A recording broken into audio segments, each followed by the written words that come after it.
Hello everyone, welcome to my YouTube channel. जैसा कि मैंने पिछली वीडियो में कहा था कि हम अगले 100 डेज में नीट फिजिक्स का का पूरा कोर्स कवर करेंगे, जिसमें हम क्वेश्चंस करेंगे, एमसीक्यूज करेंगे, कंसेप्ट बिल्डिंग करेंगे, जिससे फाइनल एग्जाम्स में हमें कोई दिक्कत ना हो। ठीक है, इसी चीज के लिए क्योंकि हमें 100 डेज में खत्म करना, तो हम 100 वीडियोस डालेंगे, 100 वीडियोस में हम काम करेंगे। तो उसी लेक्चर सीरीज में क्या है, उस लेक्चर सीरीज का जो पहला वीडियो लेके आज मैं आपके सामने आ गया हूँ। And as I mention in my previous video, all of my videos will be in their raw form. मैं उसमें कोई एडिटिंग नहीं करूंगा, क्योंकि इतना टाइम ना आपके पास है ना मेरे पास है। ठीक है, हमारा काम है पढ़ना, और हम बहुत अच्छे से पढ़ेंगे, जितनी जल्दी हो सके हम इस सिलेबस को कवर करेंगे, ताकि आपको रिवीजन के लिए टाइम मिले। अब जिन लोगों ने मेरा प्रीवियस वीडियो नहीं देखा है, मैं उनसे प्लीज रिक्वेस्ट करूंगा कि आप वहां पे जाके मेरा प्रीवियस वीडियो जरूर देखिए, जिसमें मैंने आपको बताया है कि हम क्या पढ़ेंगे, कैसे पढ़ेंगे और कितना पढ़ेंगे। हम रिवीजन भी करेंगे तो कैसे करेंगे, क्योंकि मेजर डाउट्स क्या होते हैं कि हम रिवीजन करें तो रिवीजन कैसे करें, क्योंकि फिजिक्स को रिवाइज करना विदाउट रिवीजन आप फिजिक्स नहीं कर सकते हैं। ठीक है, सो अच्छा, इस लेक्चर सीरीज का आज हम पहला लेक्चर शुरू करने वाले हैं, जिसका नाम है काइनेमेटिक्स। ठीक है, तो ये है आपके पास सिलेबस है, जो आपका प्रीवियस ईयर में जो आपका फिजिक्स का सिलेबस था। तो उस सिलेबस पे एक बार हम नजर मार लेते हैं कि हम देखेंगे कि हम क्या पढ़ना चाहते हैं, टू एक्सपेक्ट। ठीक है, तो पहली चीज अब जो तुम्हें पढ़नी है वो हमें क्या, फ्रेम ऑफ रेफरेंस पढ़नी है, मोशन एंड स्ट्रेट लाइन पढ़नी है, पोजीशन टाइप ग्राफ पढ़ना है, स्पीड एंड वेलोसिटी। उसके बाद आपको uniform and non uniform motion, average speed, instantaneous velocity, uniformly accelerated motion, velocity time, position time graph, relations for uniformly accelerated motions, scalars and vectors. Vectors अपने आप में एक chapter अलग से पढ़ना है, addition and subtraction, scalar and vector products, unit vector, resolution of vector, relative velocity, motion in a plane, projectile plane, uniform circular motion. ये है आपका सिलेबस जो हमने कवर करना है। अब इस पूरे सिलेबस को अगर आप देखें, देखने में सिलेबस बहुत कम है। ठीक है, मैक्सिमम बच्चे क्या करेंगे कि हाँ ठीक है हमें आता है। ये वो चैप्टर है जो बच्चों को सबसे ज्यादा धोखा देता है काइनेमेटिक्स। उनको लगता है उनको आता है, बट अगर आप उन्हें कोई क्वेश्चन जरा सा घुमा के दे दें तो वो क्वेश्चन नहीं कर पाते हैं। ठीक है, और इस चैप्टर के जो थ्योरेटिकल क्वेश्चंस होते हैं along with assertions and reasons, वहां पे बच्चे बहुत प्रॉब्लम्स फेस करते हैं। ठीक है, तो अब हम जैसे मैंने आपको प्रीवियस वीडियो में कहा था कि मेरी अप्रोच क्या रहेगी, हम क्या करेंगे, सिर्फ एक रेफरेंस बुक लेके चलेंगे। मेरे केस में वो रेफरेंस बुक क्या होगी, प्रदीप्स, और साथ में आपको और आप कोई भी रेफरेंस बुक उठा सकते हैं, मॉडर्न, प्रदीप, दिनेश, जो आपको अच्छा लगे आप उठाइए। मेरे लेक्चर वीडियोस में अगर आप कॉपी साथ में रखना चाहते हैं, कुछ मेन पॉइंट्स नोट करने के लिए आप कर रखिएगा, अदरवाइज आपको जरूरत नहीं है। आप अपनी एक रेफरेंस बुक साथ में आप पेंसिल रखिए। ठीक है, आपका सारा सिलेबस क्लियर हो जाएगा। ठीक है, सो जो फर्स्ट टॉपिक है जो हम करने वाले हैं वो क्या है, मोशन इन वन डायमेंशन के बारे में करने वाले हैं। उसमें हम सबसे पहले पढ़ेंगे यूनिफॉर्म मोशन। ठीक है, यूनिफॉर्म मोशन में अगर हम बात करें तो इसमें कुछ टॉपिक्स है जो हमें करने हैं। जैसे सबसे पहले हमें मैकेनिक्स करेंगे, मैकेनिक्स में स्टैटिक्स है, काइनेमेटिक्स है, डायनामिक्स इंक्लूड होता है, ऑब्जेक्ट्स इन मोशन में फिर रेस्ट इन मोशन के कॉन्सेप्ट को समझेंगे। उसके बाद हम पढ़ेंगे टाइप्स ऑफ मोशन कैसे कैसे होती है, रेक्टिलिनियर होती है, ट्रांसलेटरी मोशन होती है, सर्कुलर और रोटेटरी मोशन होती है, ऑसिलेटरी एंड वाइब्रेटरी मोशन होती है। फिर हम पॉइंट मास के कॉन्सेप्ट को समझेंगे। ठीक है, फ्रेम ऑफ रेफरेंस को समझेंगे, inertial frame, non initial frames क्या होती है। फिर हम समझेंगे कि मोशन एक one dimension, two dimension, three dimension उसका मतलब क्या है, मोशन इन स्ट्रेट लाइन क्या होती है, स्केलर एंड वेक्टर क्वांटिटीज क्या होती है। इसमें आपको चीज समझनी पड़ेगी, जो वेक्टर्स एज अ चैप्टर है वो हम आगे करेंगे। यहाँ पे हम सिर्फ स्केलर और वेक्टर क्वांटिटीज को समझेंगे कि वो क्या होती है। ठीक है, पाथ लेंथ क्या है, डिस्प्लेसमेंट क्या है, स्पीड क्या है, डिफरेंट टाइप ऑफ स्पीड्स क्या होती है, uniform speed, variable speed, average speed, instantaneous speed, वो पढ़ेंगे।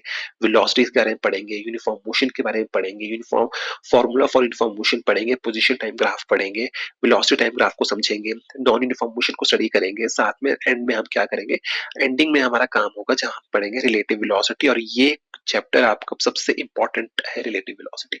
रिलेटिव वेलोसिटी अगर आपको समझ आ गई, काइनेमेटिक्स के 110% में गारंटी दे रहा हूँ आप सब क्वेश्चंस को कर पाएंगे, क्योंकि वही कॉन्सेप्ट चलते हैं। समझने का तरीका है किस तरह से समझेंगे। ठीक है, तो आप क्या करेंगे, as I mention before that I will be using single reference book. ठीक है, आप की जो भी रेफरेंस बुक आपको चाहिए वो करिए। एंड जिन्होंने प्रीवियस वीडियो नहीं देखा प्लीज जाकर देखिएगा। एज आई मेंशन बिफोर उसमें बताया है क्या पढ़ना है, कितना पढ़ना है, कैसे पढ़ना है। ठीक है, और जो नए हैं जो डायरेक्टली लेक्चर 1 से जा रहे हैं उनके लिए मैं बता दूं कि रेफरेंस बुक जो मैं फॉलो करने वाला हूँ वो है प्रदीप।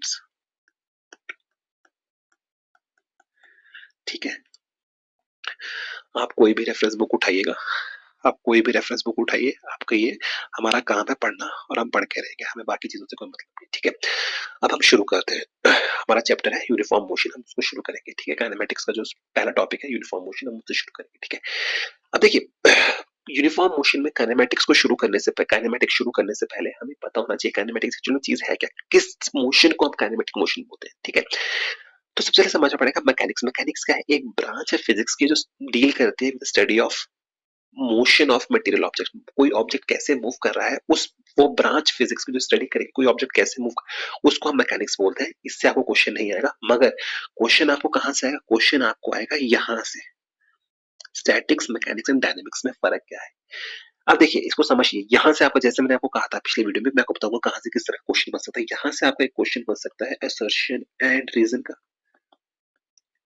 प्लस यहाँ से आपका एक थ्योरेटिकल क्वेश्चन बन सकता है।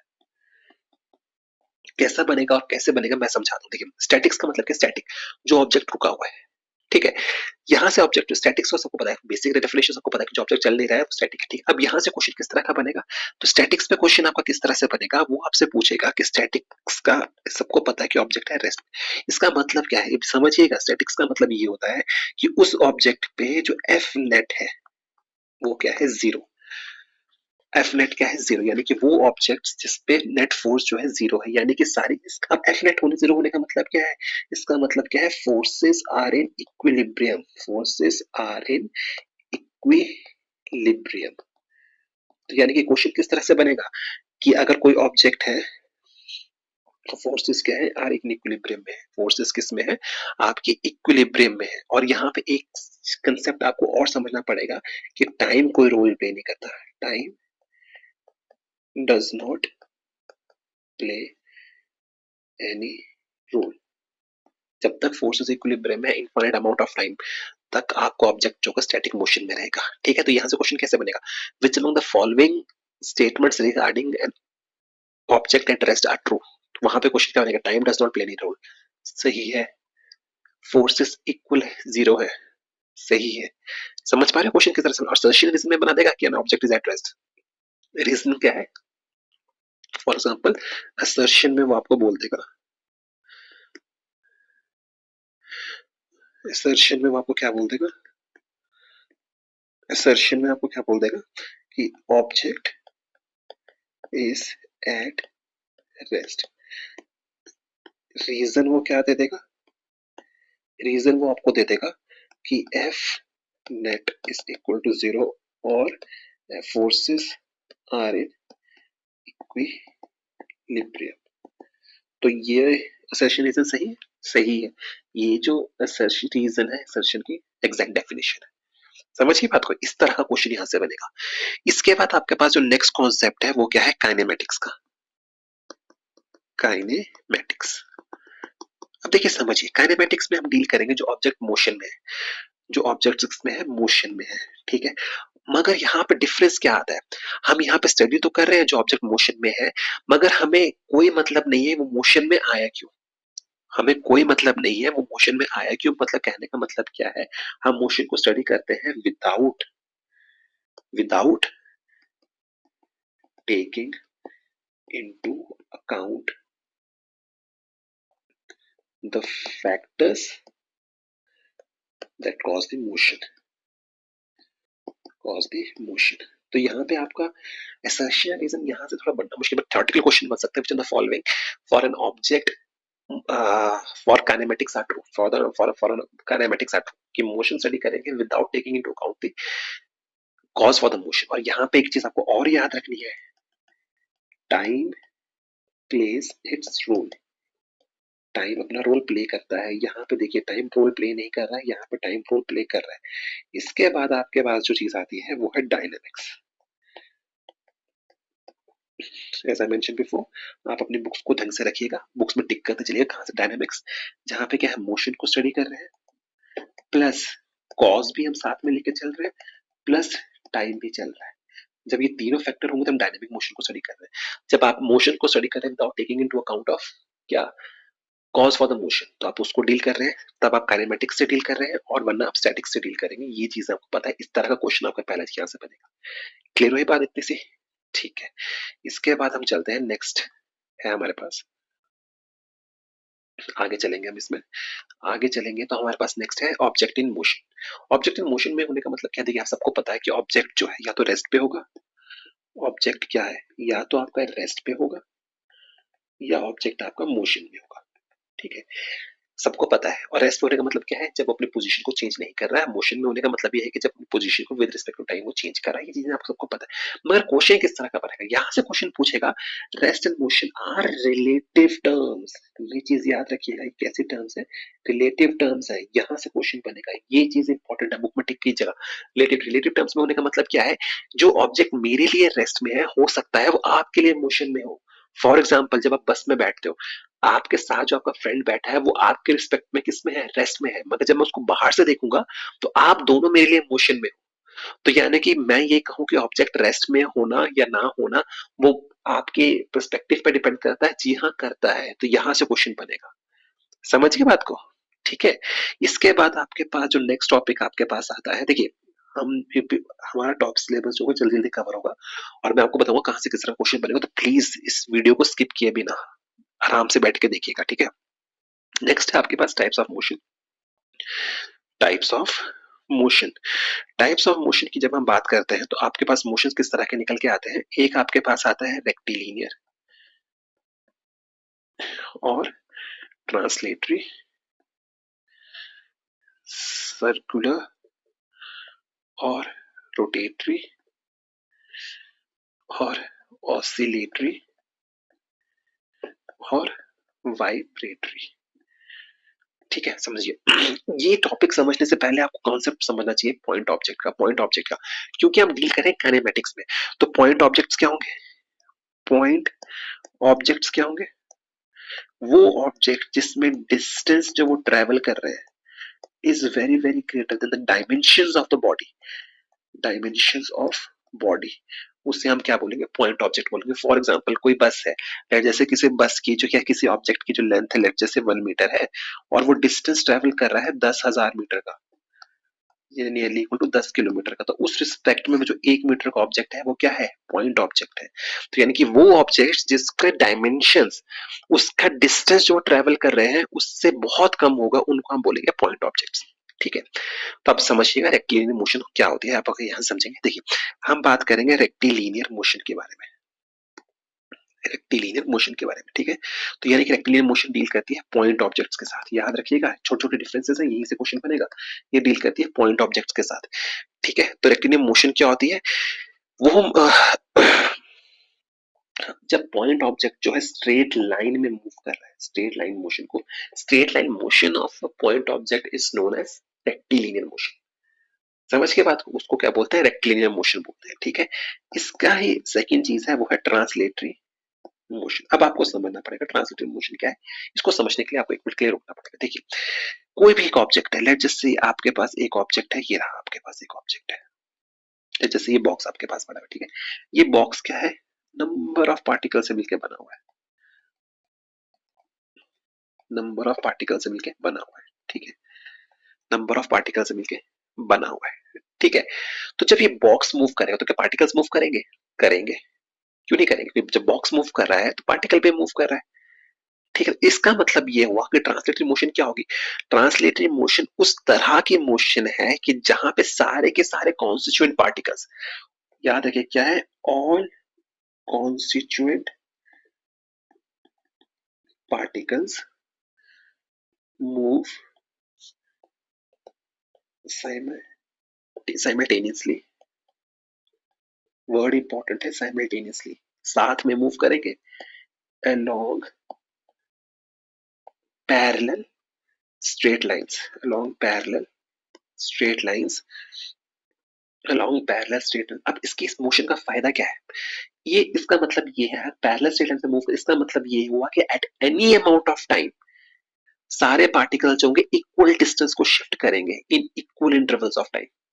किसी भी इंस्टेंट ऑफ टाइम में सारे पार्टिकल्स जो होंगे इक्वल डिस्टेंस को मूव करेंगे, इसकी वजह से बॉडी डिफॉर्म नहीं करेगी। समझ के बात को, वो होती है आपकी ट्रांसलेटरी मोशन और रेक्टिलिनियर मोशन। फर्क समझ आया, रेक्टिलिनियर मोशन वो है जहां पे कोई पॉइंट ऑब्जेक्ट है मूव कर रहा है स्ट्रेट लाइन में। ट्रांसलेटरी मोशन वो मोशन है कि जहां पे जो ऑब्जेक्ट है वो ऑब्जेक्ट की मोशन इस तरह से है कि सारे के सारे कॉन्स्टिट्यूएंट पार्टिकल्स जो है वो मूव कर रहे हैं simultaneously along parallel straight line, जिसकी वजह से हो क्या रहा है कि सारे के सारे पार्टिकल जो है इक्वल डिस्टेंस को ट्रेवल कर रहे हैं इक्वल इंटरवल्स ऑफ टाइम। समझे बात को। नेक्स्ट टॉपिक आपके पास यहाँ पे आता है सर्कुलर एंड रोटेटरी।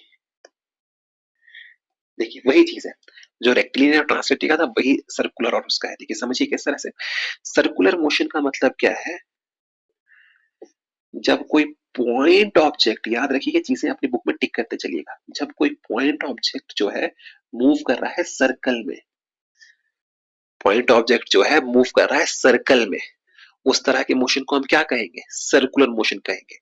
और अगर मैं रोटेटरी मोशन की बात करूं, रोटेटरी मोशन की अगर हम बात करते हैं, अगर हम रोटेटरी मोशन की अगर हम बात करेंगे तो रोटेटरी मोशन क्या होती है, रोटेटरी मोशन वो मोशन होती है कि जब कोई ऑब्जेक्ट है, लेट्स जैसे आपके पास ये बॉल है, ये मूव कर रही है, ये बॉल फर्दर कॉन्स्टेंट पार्टिकल से बनी होगी, ठीक है, तो यानी कि ये बॉडी अगर मूव कर रही है ना सर्कुलर मोशन में, और इस तरह से मूव कर रही है, remember this words, the body is moving in circular motion but the body is moving in such a way कि जितने भी कॉन्स्टिट्यूएंट पार्टिकल्स हैं they move simultaneously, they move simultaneously in concentric circles, concentric circles में। Question में paper में confusion create करने के लिए क्या बोलेगा, रोटेटरी मोशन में all the particles move in parallel straight lines, नहीं, सारे के सारे पार्टिकल्स मूव करते हैं इन कंसेंट्रिक सर्कल्स, ठीक है, whose centers lie on a line,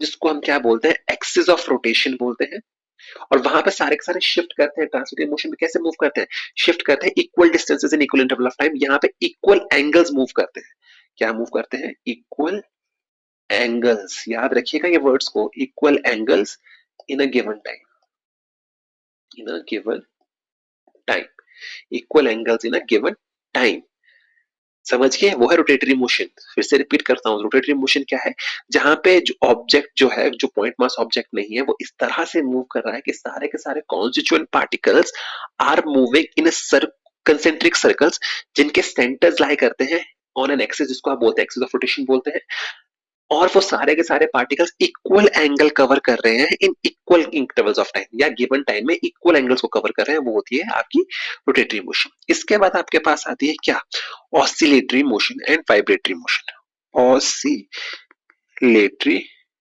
and vibratory, vibratory motion, oscillatory and vibratory motion की हम बात करते हैं।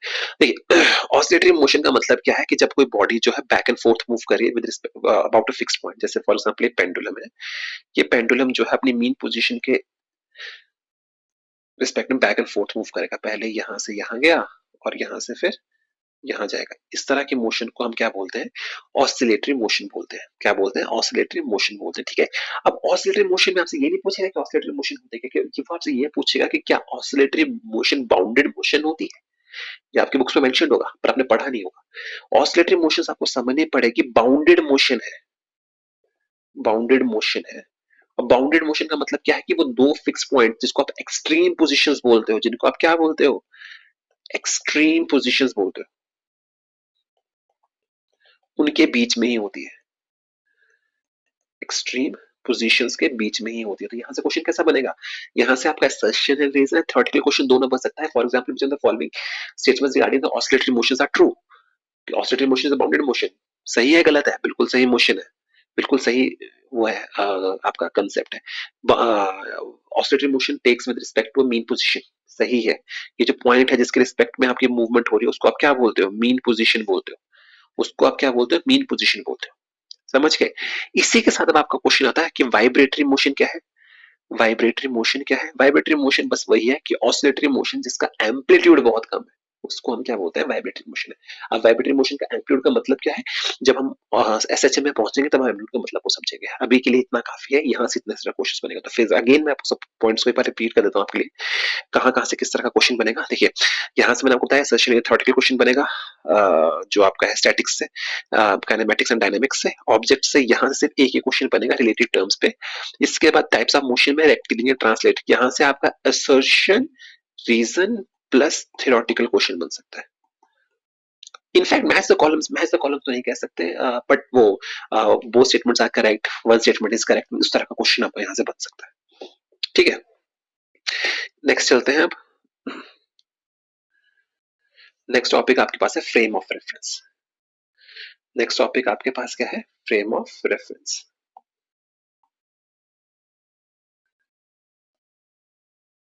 Frame of reference.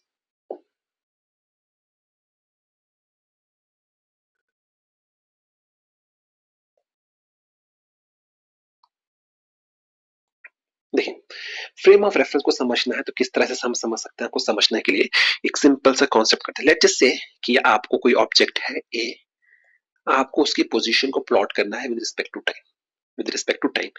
अब प्रॉब्लम ये है कि आप उसको प्लॉट करेंगे तो करेंगे कैसे? आपको कोई एक रेफरेंस पॉइंट चाहिए कि वो उसको मैं किसके रिस्पेक्ट में देखूं, कि मैं यहां से लेकर वो यहां गया, यहां से फिर वो यहां गया, यहां से फिर फॉर एग्जांपल यहां से वो यहां गया, यहां से वो यहां गया, यहां से वो यहां गया। तो आप किसके रिस्पेक्ट में प्लॉट करोगे? तो आपको कुछ रेफरेंस पॉइंट चाहिए, ठीक है। तो वो रेफरेंस पॉइंट क्या होता है? ओरिजिन। उस रेफरेंस पॉइंट को क्या बोलते हैं? ओरिजिन। यानी कि जो ऑब्जर्वर है उसको हम रखेंगे ओरिजिन पे, और ये ओरिजिन किसका है? कोऑर्डिनेट एक्सिस का। Coordinate axis. इस कोऑर्डिनेट एक्सिस तो क्या हुआ, देखिए हमने क्या किया, हम यहाँ पे कोऑर्डिनेट एक्सिस बनाएंगे।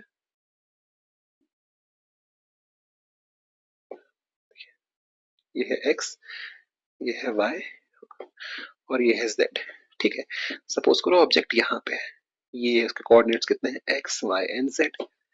ये हो आप ऑब्जर्वर, आप ऑब्जर्व कर रहे हो, ठीक है। ये हो आप ऑब्जर्वर, जो आप उसको ऑब्जर्व कर रहे हो, ठीक है। तो यानी कि कोऑर्डिनेट एक्सिस किसके रिस्पेक्ट में होंगे? ऑब्जर्वर के रिस्पेक्ट में, ऑब्जेक्ट के रिस्पेक्ट में नहीं। ऑब्जर्व, देखिए क्वेश्चन क्या बनेगा, coordinate axis are with respect to observer not the object. समझ गए पहली चीज। दूसरी चीज यहां से बनेगी, इस ऑब्जर्वर को फिर आप ये भी तो देखना है कि ऑब्जेक्ट कहां से कहां मूव कर रहा है। कि हम बोलेंगे कि ऑब्जेक्ट यहां से लेके यहां तक पहुंच गया, तो कब पहुंचा? तो उसको हमें घड़ी भी देनी पड़ेगी, जो टाइम को भी देखता चले कि कितने टाइम में ये ऑब्जेक्ट यहां था, उसके बाद ऑब्जेक्ट x1 y1 z1 पे पहुंच गया। तो यानी कि फ्रेम ऑफ रेफरेंस क्या हुआ, क्या हुआ?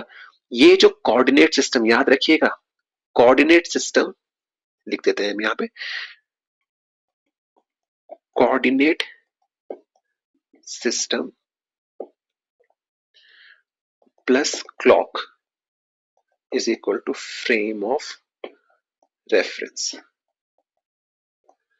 कोऑर्डिनेट सिस्टम प्लस क्लॉक, वो क्या बनता है आपका? Frame of reference. क्लॉक के साथ क्या बनेगा? फ्रेम ऑफ रेफरेंस बन जाएगा। अब आपके पास फ्रेम ऑफ रेफरेंस में आपको समझने के लिए आपको दो चीजें और समझनी पड़ेंगी।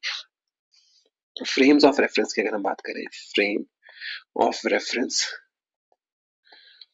यहां से क्वेश्चन क्या बनेगा? एक तो हो गया कोऑर्डिनेट सिस्टम प्लस क्लॉक, क्या मतलब फ्रेम ऑफ रेफरेंस में आता है। पहला क्वेश्चन तो आपसे यहां बन जाएगा, पहला क्वेश्चन होगा ये। दूसरा क्वेश्चन यहां से बनेगा, ऑब्जर्वर के रिस्पेक्ट में होता है कि ऑब्जेक्ट के रिस्पेक्ट में होता है? ऑब्जर्वर के रिस्पेक्ट में होता है। जहां पे ऑब्जर्वर खड़ा होता है वो क्या होता है? ओरिजिन। तीन क्वेश्चन हो गए।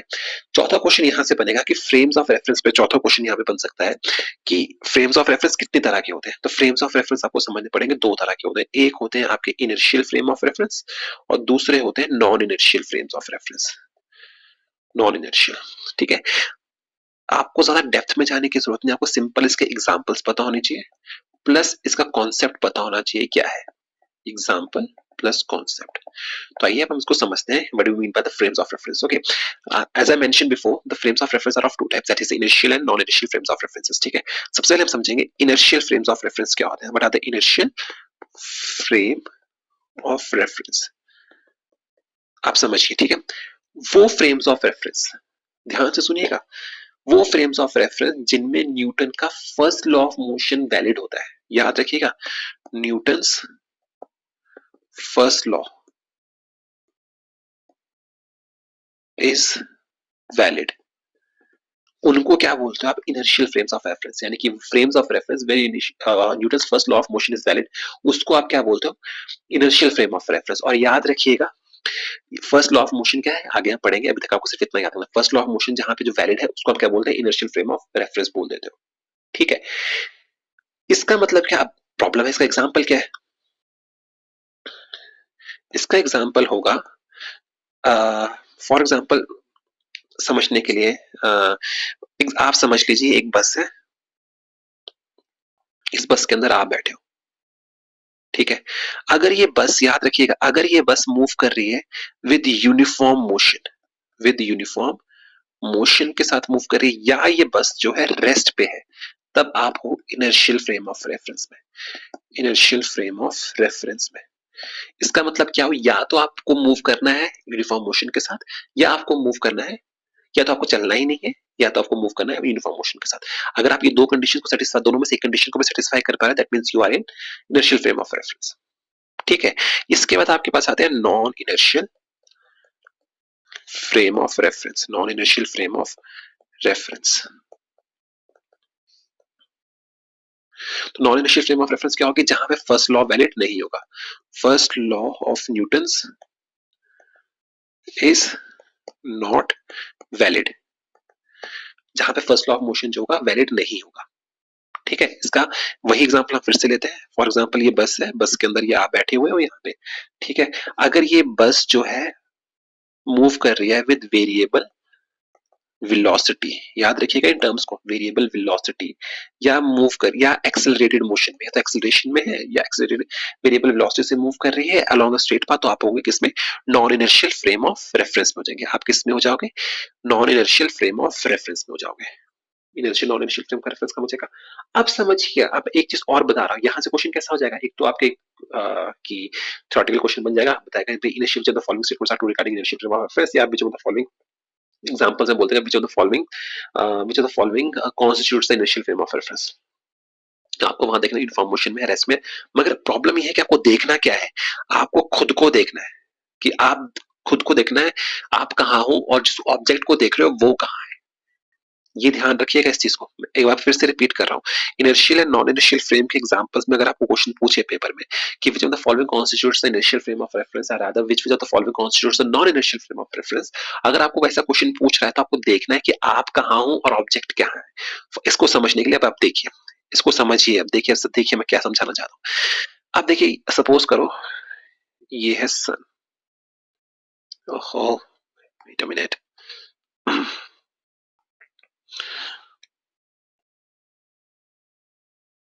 ये है सन यहाँ पे, ठीक है,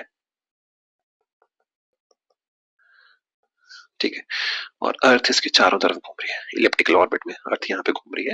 एंड लेट जस्ट से दिस इज योर अर्थ, यहाँ पे आप हो, ये क्या है, आपकी अर्थ है। आप समझिएगा इस बात को, ठीक है।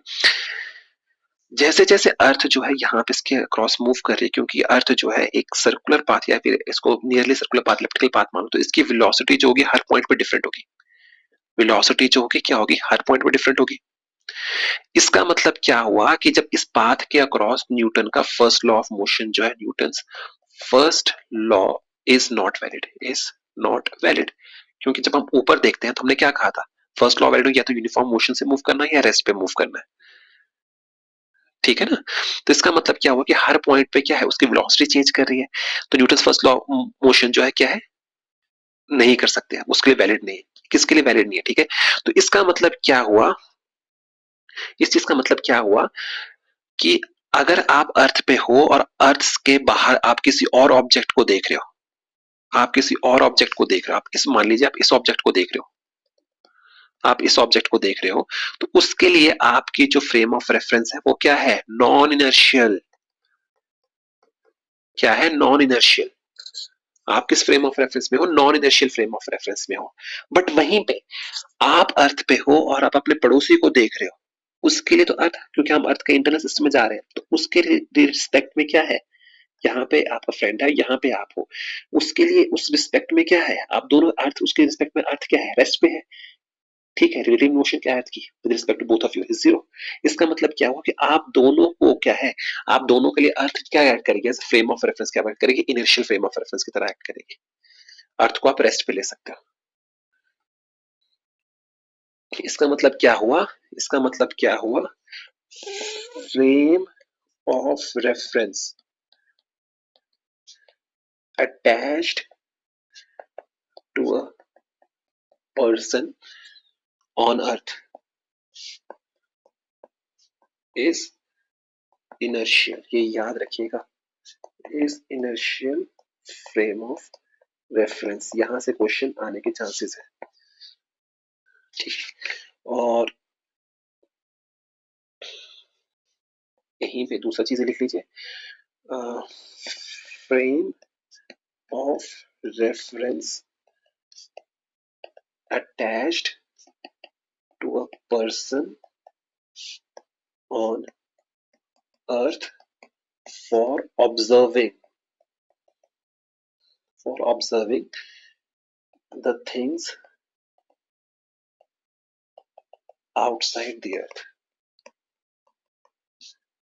तो क्या है? Non inertial frame of reference. Clear होगी बात इतनी सी? ठीक है। तो यहां से क्वेश्चन किस तरह का मैंने आपको पहले बता दिया। या तो आपका क्वेश्चन यहां से बनेगा एग्जाम्पल के तौर पे कि विच ऑफ द फॉलोइंग, आपको देखना है आप जिस ऑब्जेक्ट को देख रहे हो उसके रिस्पेक्ट में आप मूव कर रहे हो कि नहीं। अगर आप मूव कर रहे हो तो इनर्शियल फ्रेम ऑफ रेफरेंस, तो नॉन इनर्शियल होंगे। अगर आप नहीं मूव कर रहे हो उसके रिस्पेक्ट में तो फिर आप उसमें जाके आपकी वेलोसिटी अगर रैंडमली चेंज कर रही है तो हो जाएगा वहां पे। ठीक है। इसके बाद आपका ऐसा motion in 1 dimension, 2 dimension and 3 dimension. इसके बाद जो आपका टॉपिक है वो क्या है? Motion in 1 dimension, 2 dimensions and 3 dimensions. So basically कुछ नहीं है, अगर आप स्ट्रेट लाइन में मूव करो तो मोशन इन 1 डायमेंशन। अगर आप स्पेस में अगर आप मूव कर रहे हो किसमें, अगर आप 3 में से आपके देखिए ना 3 कोऑर्डिनेट सिस्टम होता है। अगर आप इसमें से सिर्फ और सिर्फ किसको कंसीडर कर रहे हो, सिर्फ 2 कोऑर्डिनेट को कंसीडर कर रहे हो, एक्स वाई को कंसीडर कर रहे हो, तो आप किस में हो? 2 डायमेंशंस में। और जब आप तीनों डायमेंशंस में कंसीडर कर रहे हो तो आप 3 डायमेंशंस में हो गए। इतना सा कॉन्सेप्ट है, इसके अलावा आपको कुछ करने की जरूरत नहीं है। ठीक है। अब समझिएगा, अब जो हम बात करने वाले हैं, अब मेन टॉपिक्स आपके अब आ रहे हैं। अब आपको समझना पड़ेगा इन टॉपिक्स को, बहुत ध्यान से आपको समझना पड़ेगा। ठीक है। अब पहला टॉपिक जो हम करने वाले हैं वो है मोशन इन स्ट्रेट लाइन। इनको बहुत ध्यान से समझिएगा, बहुत अच्छे से समझिएगा। ठीक है। इससे पहले हम आगे बढ़े, मैं आपको कुछ 2-3 पॉइंट्स में आपको क्लियर कर देना चाहता हूँ। ठीक है, आप समझिए। आपको ये बात समझनी पड़ेगी, बहुत ध्यान से इन पॉइंट्स को समझिएगा, ये इंपॉर्टेंट है। फ्रेम्स ऑफ रेफरेंस में हमने समझा, ठीक है, किस तरह का क्वेश्चन आपसे पूछा जा सकता है।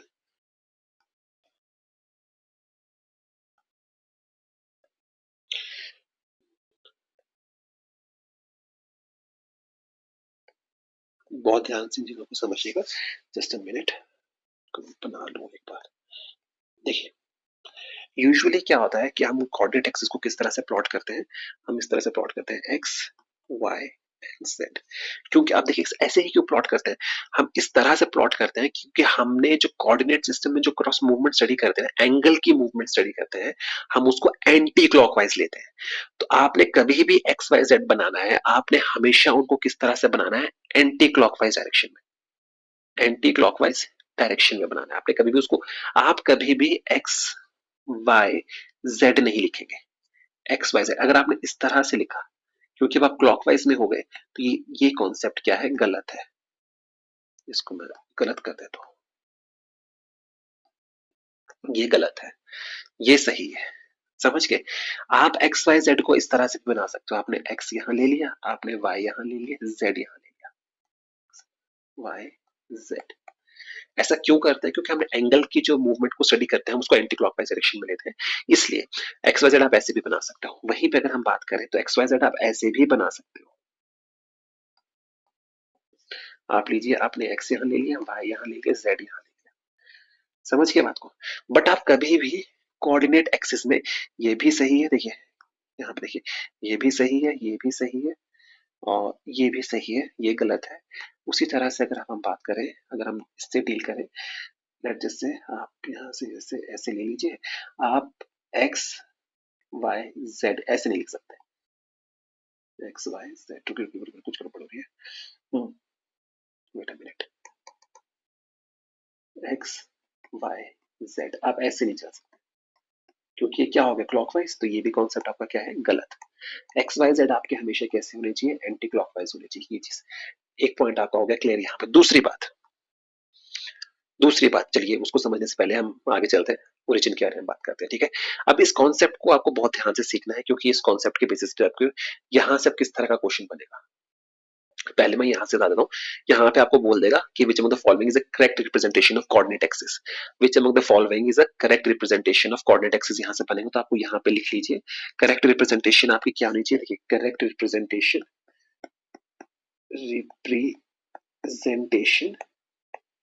शुड बी एंटी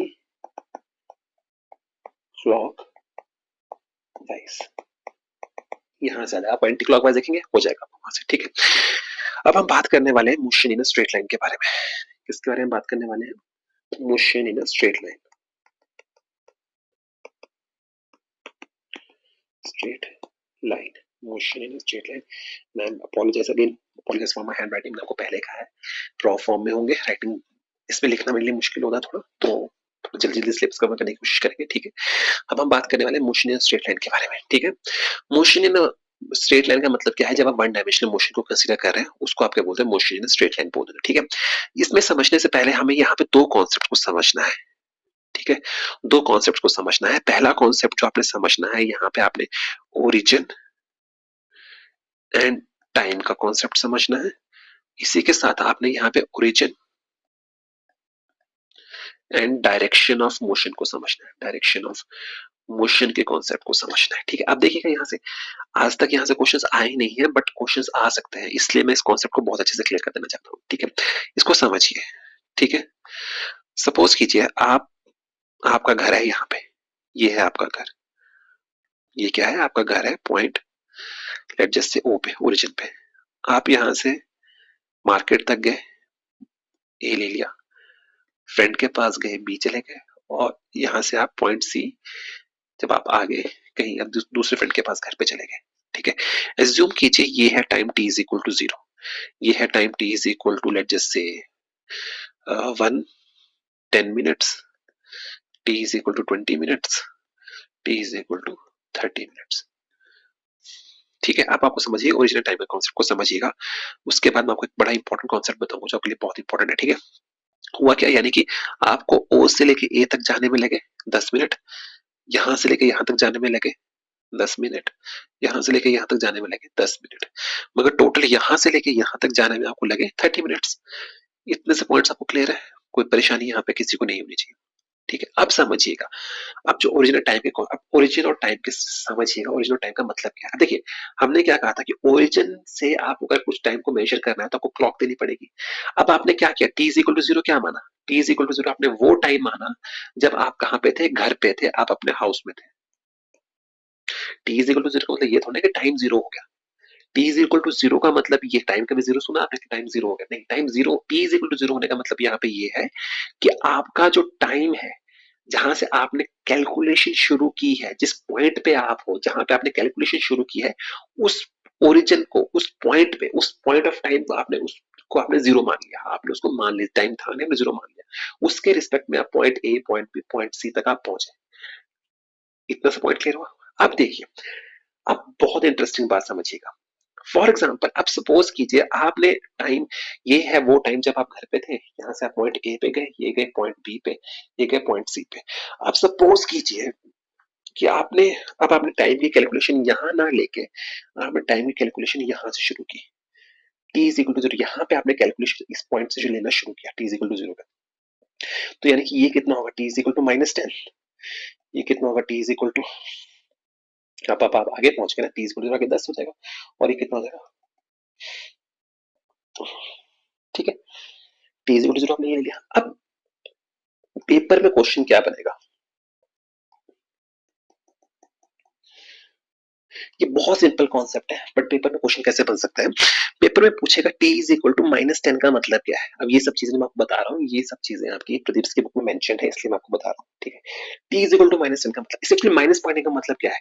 माइनस का मतलब ये है कि आप उस पॉइंट पे क्लॉक शुरू करने से पहले ही पहुंच गए हो।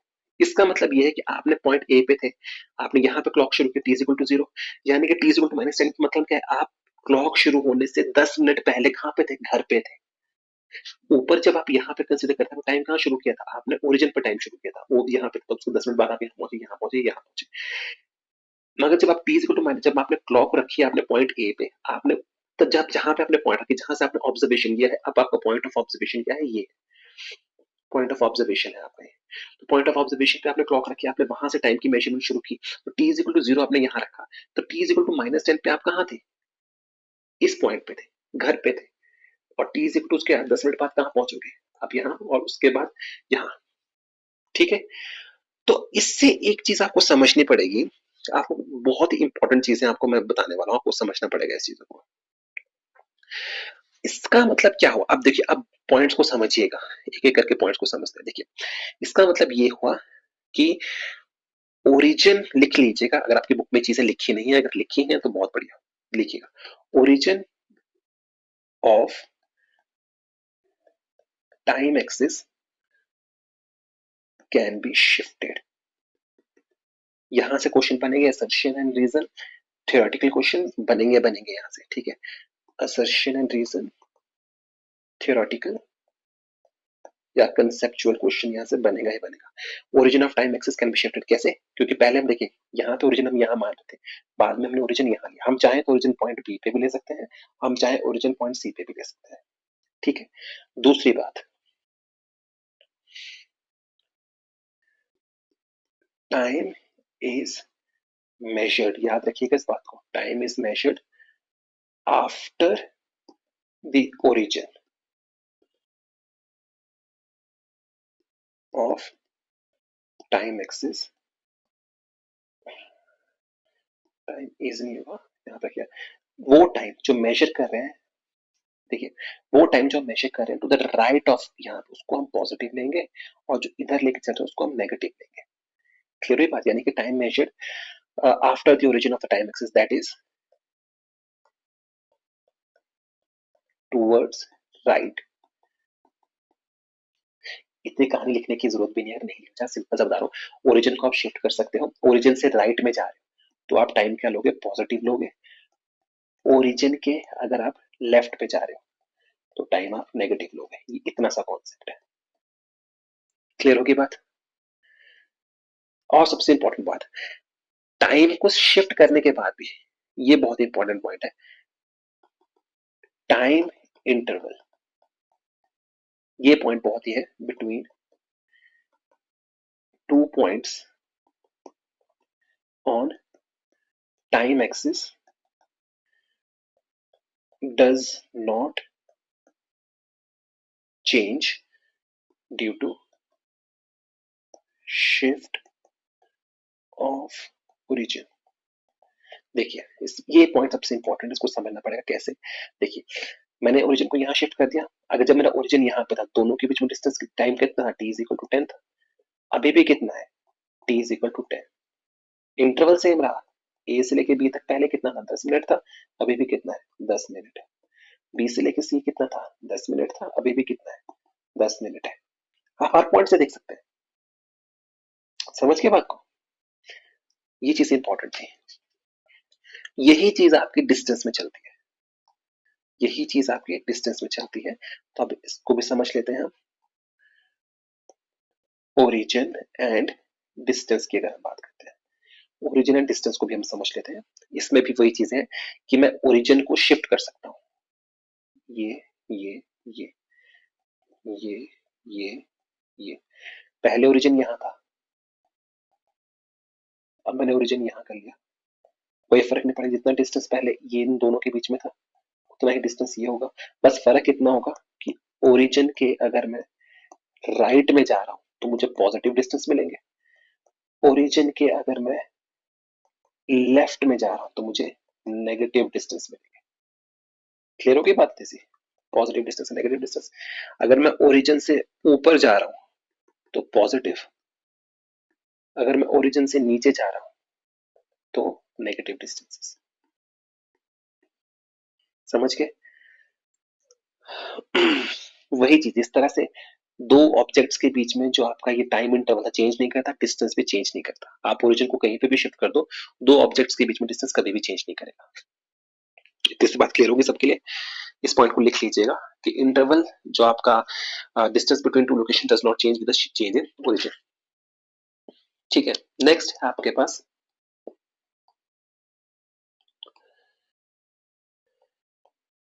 Scalar and vector quantities. Vectors detail में हम अगले वीडियो में करेंगे, नेक्स्ट वीडियोस में करेंगे। आई कांट से कि नेक्स्ट वीडियो में होगा क्योंकि नेक्स्ट वीडियो में हमने एमसीक्यूज करने हैं। अभी हम बात करेंगे स्केलर एंड वेक्टर क्वांटिटीज के बारे में, ठीक है। तो स्केलर के बारे में हमें आपको सबको पता है स्केलर क्या होते हैं। स्केलर क्वांटिटीज वो क्वांटिटीज होती हैं जो कैसी क्वांटिटीज होती हैं जिनके पास केवल मैग्नीट्यूड होता है, magnitude, but no direction. Vectors magnitude plus direction.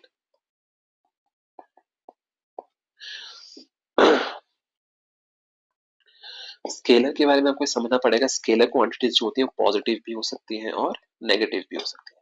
Scalar का मतलब क्या मतलब है कि मैग्नीट्यूड जो होता है डायरेक्शन के साथ चेंज नहीं करता। क्या मतलब है इस बात का? इस बात का मतलब ये है कि आप जैसे मान लीजिए अगर कोई बॉडी है 5 ग्राम की, मास क्या है, स्केलर क्वांटिटी है, 5 ग्राम की बॉडी, उस 5 ग्राम की बॉडी को अगर मैं कोऑर्डिनेट एक्सिस में, एक मिनट,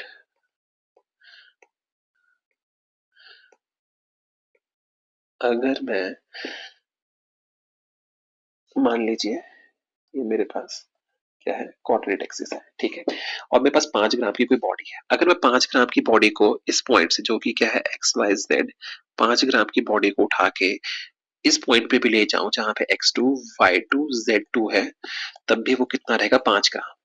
अगर मैं यहां से उठा के उसको इस पॉइंट पे भी ले जाऊं तब भी वो कितना रहेगा, 5 ग्राम।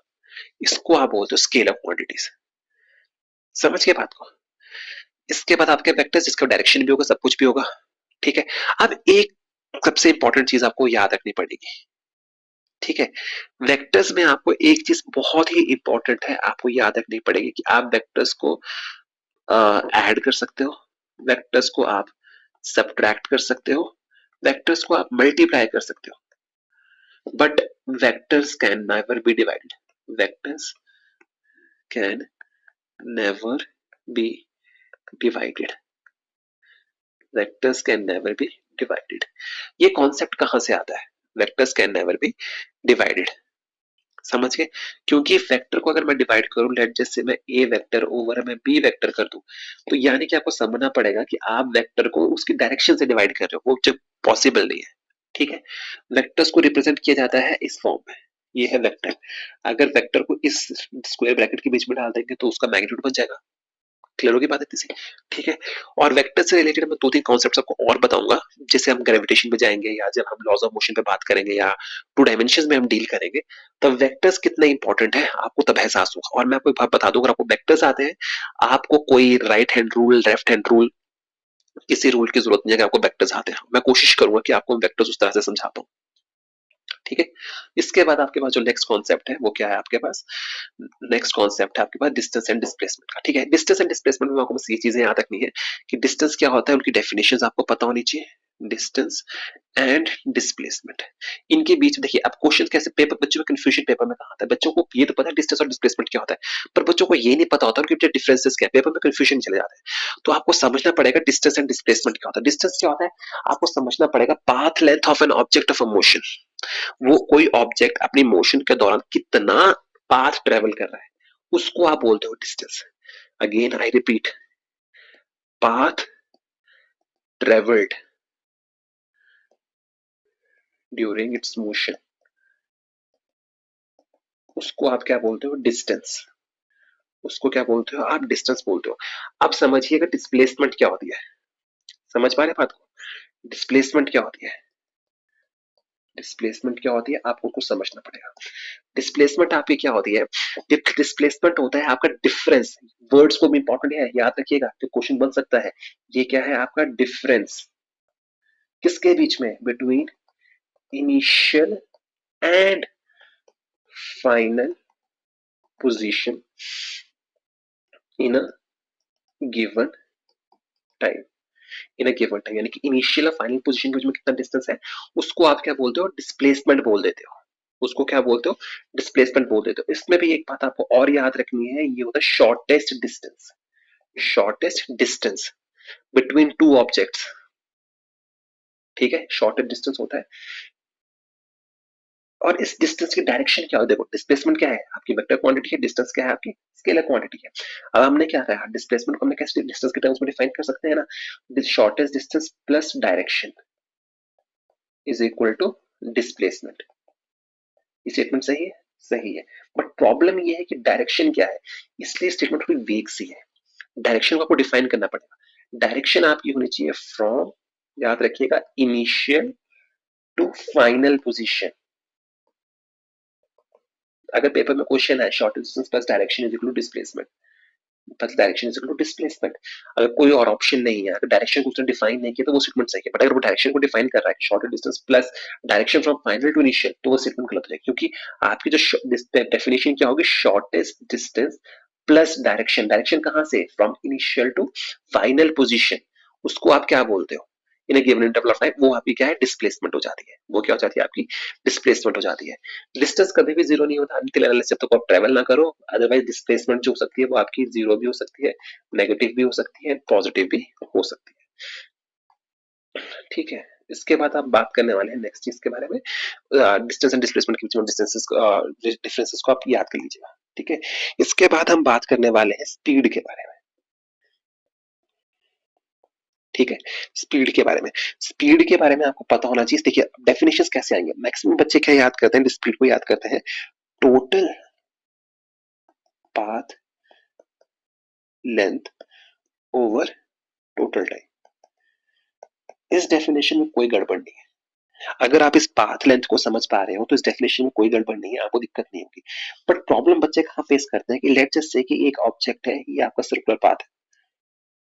ठीक है, तो अब अगर आपको डेफिनेशंस क्लियर है तो आपको कभी भी कंफ्यूजन नहीं होगा। तो लेट्स जस्ट से कि आप यहां से ऐसे इस तरह से मूव कर रहे हो, यहां से लेके यहां तक, तो यानी कि एक चक्कर में आप कितना मूव कर रहे हो, 2 पाई आर। ठीक है, अब बच्चे वहां पे कैलकुलेशन करना शुरू कर देते हैं, यार ऐसे होगा वैसे होगा। ठीक है, तो अगर मान लो उसने 2 चक्कर काटे तो कितना हो जाएगा, 4 पाई आर। तो इसको आप ऐसे भी याद कर सकते हो, actual distance travelled over total time. एक डेफिनेशन आप इसकी ऐसे भी याद कर सकते हो। ठीक है, इसके बाद अगर हम स्पीड पे जाएंगे,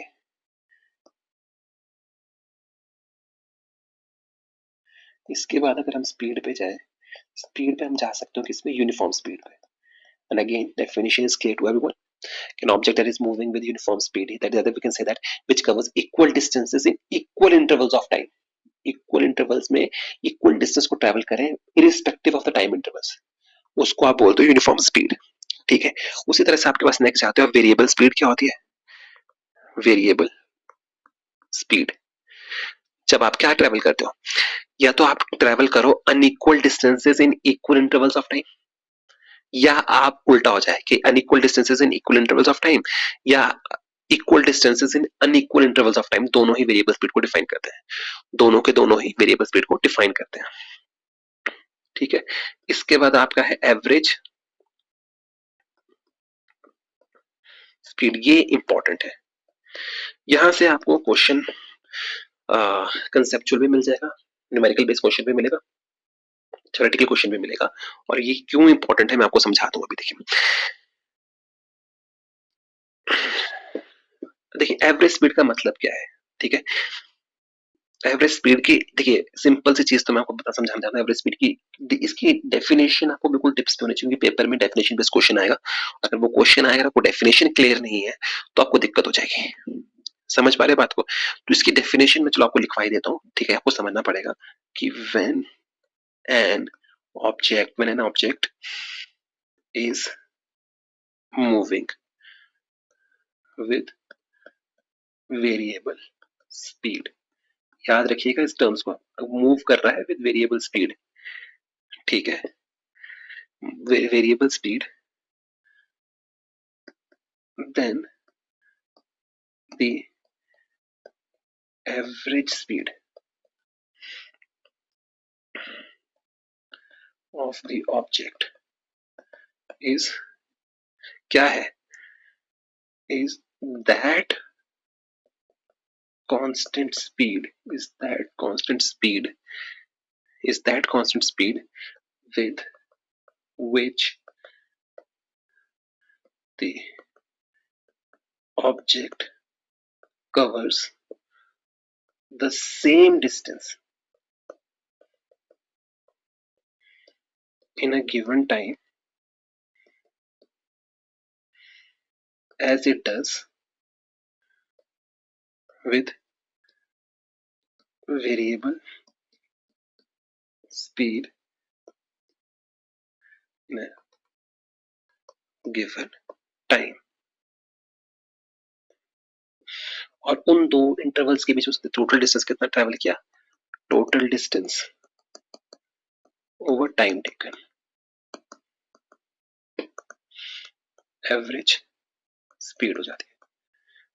इसमें जो वर्ड्स आपके लिए इंपॉर्टेंट है, एक तो है वेरिएबल स्पीड से और एवरेज स्पीड को डिफाइन किया था कांस्टेंट स्पीड से। ये दो वर्ड्स आपके लिए इंपॉर्टेंट है, इसको ध्यान रखिएगा। मैं इसको समझाता हूँ क्या चीज है, रट्टा नहीं मारेंगे, आप समझेंगे चीजों को।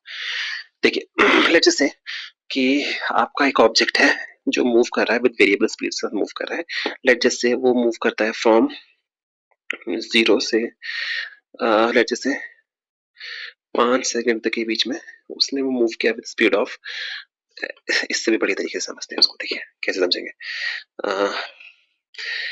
t is equal to 0, t is equal to 1, t is equal to 2, t is equal to 3, t is equal to 4, t is equal to 5। ठीक है, यहाँ पे उसकी स्पीड थी t is equal to 0 से t is equal to 1 तक उसकी speed हुई लेट्स से 4, 3, 5, 7 एंड 9। ये है इसकी। लेट्स जैसे कि आपको बोलता है कि आपको एवरेज स्पीड कैलकुलेट करनी है between t is equal to 2 से t is equal to 3 तक, t is equal to 2 से t is equal to 3 के बीच। देखो अब एवरेज स्पीड का मतलब क्या है, एवरेज स्पीड का मतलब ये है कि वो स्पीड अब यहां से लेके यहां तक के बीच में, इस पूरे इंटरवल के बीच में, यहां से लेके यहां तक के बीच में, let us assume the object ने कितना डिस्टेंस ट्रेवल किया, लेट जैसे 50 मीटर कवर किया, 50 मीटर कवर किया। ठीक है, मगर ये वेरिएबल स्पीड के साथ है, 50 मीटर कवर किया। तो यानी कि एवरेज स्पीड का मतलब क्या, एवरेज स्पीड वो कहां, देखिए ये है तो वेरिएबल स्पीड, मगर हम बोलते हैं कि इतनी उसकी एवरेज है। अगर वो, इसका मतलब ये है कि अगर वो लेट अस अज्यूम वो मूव करता है विद 4 किलोमीटर 4 मीटर पर सेकंड की स्पीड से मूव करता है, तो यानी कि सपोज करो उसकी एवरेज स्पीड है 4 मीटर पर सेकंड, तो यानी कि 4 मीटर पर सेकंड से अगर वो एवरेज स्पीड से अगर वो मूव करे between time interval t is equal to 2 से t is equal to 3, तब भी वो क्या करेगा, 50 मीटर कवर करेगा। और अगर 3 और 5 के बीच में डिस्टेंस कवर करे तब भी 50 मीटर, वेरिएबल स्पीड से मूव करा तो भी 50 मीटर, कांस्टेंट स्पीड से मूव करा तो भी 50 मीटर। यानी कि वेरिएबल स्पीड को आप कांस्टेंट स्पीड के टर्म्स में लिख रहे हो। तो यानी कि एवरेज स्पीड को जैसे हमने लिखा कि एवरेज स्पीड क्या है आपकी, अगर when an object is moving with variable speed, यहाँ देखिए उसकी वेरिएबल स्पीड है, वेरिएबल स्पीड द ऑब्जेक्ट कहाँ गया, एक मिनट प्लीज प्लीज प्लीज, हाँ ओके ये रहा। देखिए when an object is moving with a variable speed, then the average speed of the object is the constant speed। Average speed क्या है आपकी, कांस्टेंट स्पीड। हमने मान लिया कि 4 मीटर पर सेकंड में भी वो 50 मीटर कवर कर रहा था और वेरिएबल स्पीड से भी 50 मीटर कवर कर रहा था। जो कांस्टेंट स्पीड है वो आपकी क्या है, एवरेज स्पीड है। वो क्या है आपकी एवरेज स्पीड है, उसको आप क्या बोलते हो। ठीक है, अब देखिए अब यहाँ पे प्रॉब्लम कहाँ थी, बच्चों को प्रॉब्लम से पेपर में क्वेश्चन आ जाए कि ऑब्जेक्ट पहले मूव कर रहा है S1 फिर S2 फिर S3 मूव कर रहा है इन द सेम डायरेक्शन, ठीक है, with speed v1 v2 and v3 से मूव कर रहा है, और आपको बोले कि आप इसकी एवरेज स्पीड निकालो। ठीक है, अब देखिए पेपर में बच्चे क्या करते हैं, क्वेश्चन को रट्टा मारते हैं। पेपर में बच्चे क्या करते हैं, फॉर्मूला को रट्टा मारते हैं, नहीं मार रहे हैं। आपको पता है एवरेज स्पीड का फॉर्मूला क्या है, total distance over total time. Total distance कितना हो जाएगा, S1 plus S2 plus S3 से लेके प्लस Sn जितने इंटरवल तक जा रहे हो, और टोटल टाइम है। अब टाइम क्या होता है, टाइम क्या होता है, डिस्टेंस ओवर स्पीड। तो यानी कि हो जाएगा डिस्टेंस कितना है, S1 over V1 plus S2 over V2 plus S3 over V3 plus ऐसे ही Sn ओवर Vn। इतनी सी चीज है, यहाँ चीज खत्म हो गई। अब आपको बस पेपर में इस चीज का ध्यान रखना है कि वो एवरेज स्पीड कब पूछ रहा है, वो किसी इंटरवल के बीच में पूछ रहा है। जैसे अगर बोलते 2 से और 7 के बीच में एवरेज स्पीड कितनी है, तो आपका कितना होता, डिस्टेंस ट्रेवल कितना, 3, 5, 7। जैसे मान लीजिए डिस्टेंस कुछ भी होता था, तो वो डिस्टेंस जो 2 में कितना किया, 3 में कितना किया, 7 में कितना किया, 4 में कितना किया, वो distance over S1 over V1, distance over 5, distance over ये। अगर इंटरवल आपको इंटरवल तो पूरा पूछेगा तो सबको ऐड करोगे, अगर इंटरवल्स के पीछे पूछेगा तो आपको इंटरवल्स को ऐड करना है। ठीक है। अगर वो सपोज कर लीजिए कि अगर वो चला जाएगा, ठीक है। उसी तरह से अगर हम बात करेंगे, अगर वो बोल दे कि अगर वो मूव कर रहा है v1 के साथ, मूव कर रहा है t1 के साथ, v2 मूव कर रहा है t2 के साथ, v3 मूव कर रहा है t3 में, तो तब भी एवरेज स्पीड वही है। टोटल डिस्टेंस कितना हो जाएगा? Speed is equal to distance over time, distance is equal to speed into time. तो यानी कि v1 t1 plus v2 t2 plus v3 t3 plus ऐसे ऐसे करके over t1 plus t2 plus t3 plus tn तक। आपका clear हो गया क्वेश्चन? ठीक है। और इंस्टेंटेनियस स्पीड क्या हो जाएगी? किसी पर्टिकुलर इंस्टेंट पे उसकी स्पीड क्या है, वो आपकी इंस्टेंटेनियस स्पीड होती है। और इंस्टेंटेनियस स्पीड को आप हमेशा ds बाई dt से निकालते हो, स्लोप के फॉर्म में निकालते हो। ठीक है। अब यहाँ पे एक बात याद रखना जो आपको समझनी पड़ेगी, क्या कि इन यूनिफॉर्म मोशन, जब ये मैं लिख देता हूँ आपके लिए इसलिए आप पढ़ो, जब भी कोई ऑब्जेक्ट जो है यूनिफॉर्म मोशन में मूव कर रहा है, तो जो उसकी इंस्टेंटेनियस स्पीड होगी वो इक्वल होगी किसके? यूनिफॉर्म स्पीड के। जिस स्पीड से वो मूव कर रहा है, अगर वो यूनिफॉर्म स्पीड से मूव कर रहा है तो इंस्टेंटेनियस स्पीड हर पॉइंट पे कितनी होगी? यूनिफॉर्म स्पीड के। समझिए ना इस बात को। अगर मैं बोल रहा हूँ कि ऑब्जेक्ट जो है वो मूव कर रहा है with uniform speed of 5 kilometre per our, तो t इज इक्वल टू 3 पे कितनी होगी? t इज इक्वल टू तब भी 5 होगी क्योंकि वो कांस्टेंट स्पीड से मूव कर रहा है। तो यानी कि अगर ऑब्जेक्ट आपको यूनिफॉर्म स्पीड से मूव कर रहा है तो इंस्टेंटेनियस स्पीड क्या होगी? यूनिफॉर्म स्पीड के बराबर होगी। क्लियर होगी बात से? ठीक है। अब हम नेक्स्ट आ रहे हैं। नेक्स्ट है आपके पास velocity. Velocity is nothing but displacement over time. हाँ, एक बात और याद रखिएगा, जितने भी डायमेंशनल फॉर्मूला साथ साथ याद करके चलेंगे। ठीक है। इसके बाद आपके पास क्या है? वेलोसिटी। वेलोसिटी क्या होती है? वेलोसिटी को हम क्या बोलते हैं? Velocity is ratio of displacement over net displacement कितनी है, वो time interval taken. Uniform velocity इसी तरह से लाते हैं। वेलोसिटी की अगर हम बात करते हैं, वेलोसिटी क्या है? Displacement over time. ठीक है।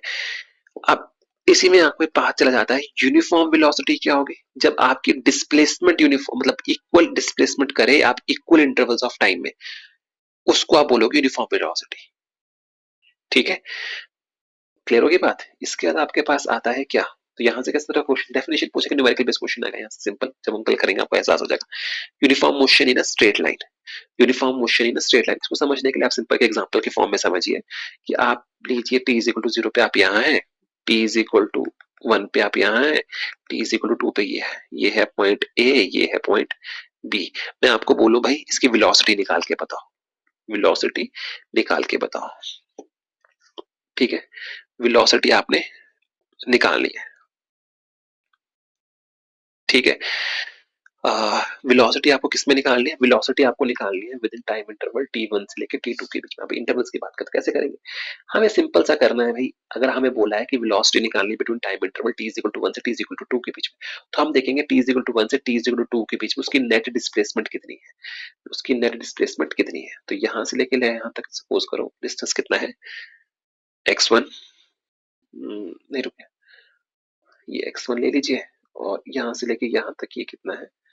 x2 ले लीजिए। और हमें बोल रहा है कि आपको डिस्प्लेसमेंट निकालनी है। यहाँ से देखिए वेलोसिटी क्या होती है? Velocity between t is equal to 1 and t is equal to 2 निकालनी है। तो वो कितना हो जाएगा? Net displacement over time. तो डिस्टेंस कितना है? x2 minus x1 over time. वो कितना है? x2 minus x1 over t2 minus t1। वहीं पे अगर वो बोलता कि आपको वेलोसिटी निकालनी है from time interval t is equal to 0 to t is equal to t is equal to 0 from t is equal to 0 t is equal to 2 तक निकालनी, तो क्या करते? तब डिस्प्लेसमेंट क्या हो जाती है आपकी? तब आपकी डिस्प्लेसमेंट होती है x2 माइनस 0, क्योंकि यहाँ पे कितने पे हो आप? 0 पे, ओवर टाइम कितना होता था? t2 minus t is equal to 0, that is x2 over t2। तब आपकी वेलोसिटी इतनी होती। क्लियर होगी बात इतनी सी? आपको इंटरवल्स देखने किसके बीच में आपको निकालनी है। ठीक है। अब आपको यहाँ पे कुछ मेन पॉइंट्स को आपको और ध्यान रखना पड़ेगा। एक मिनट प्लीज। आपको यहाँ पे कुछ पॉइंट्स को और ध्यान रखना पड़ेगा, जैसे कि मैं आपको बता देता हूँ।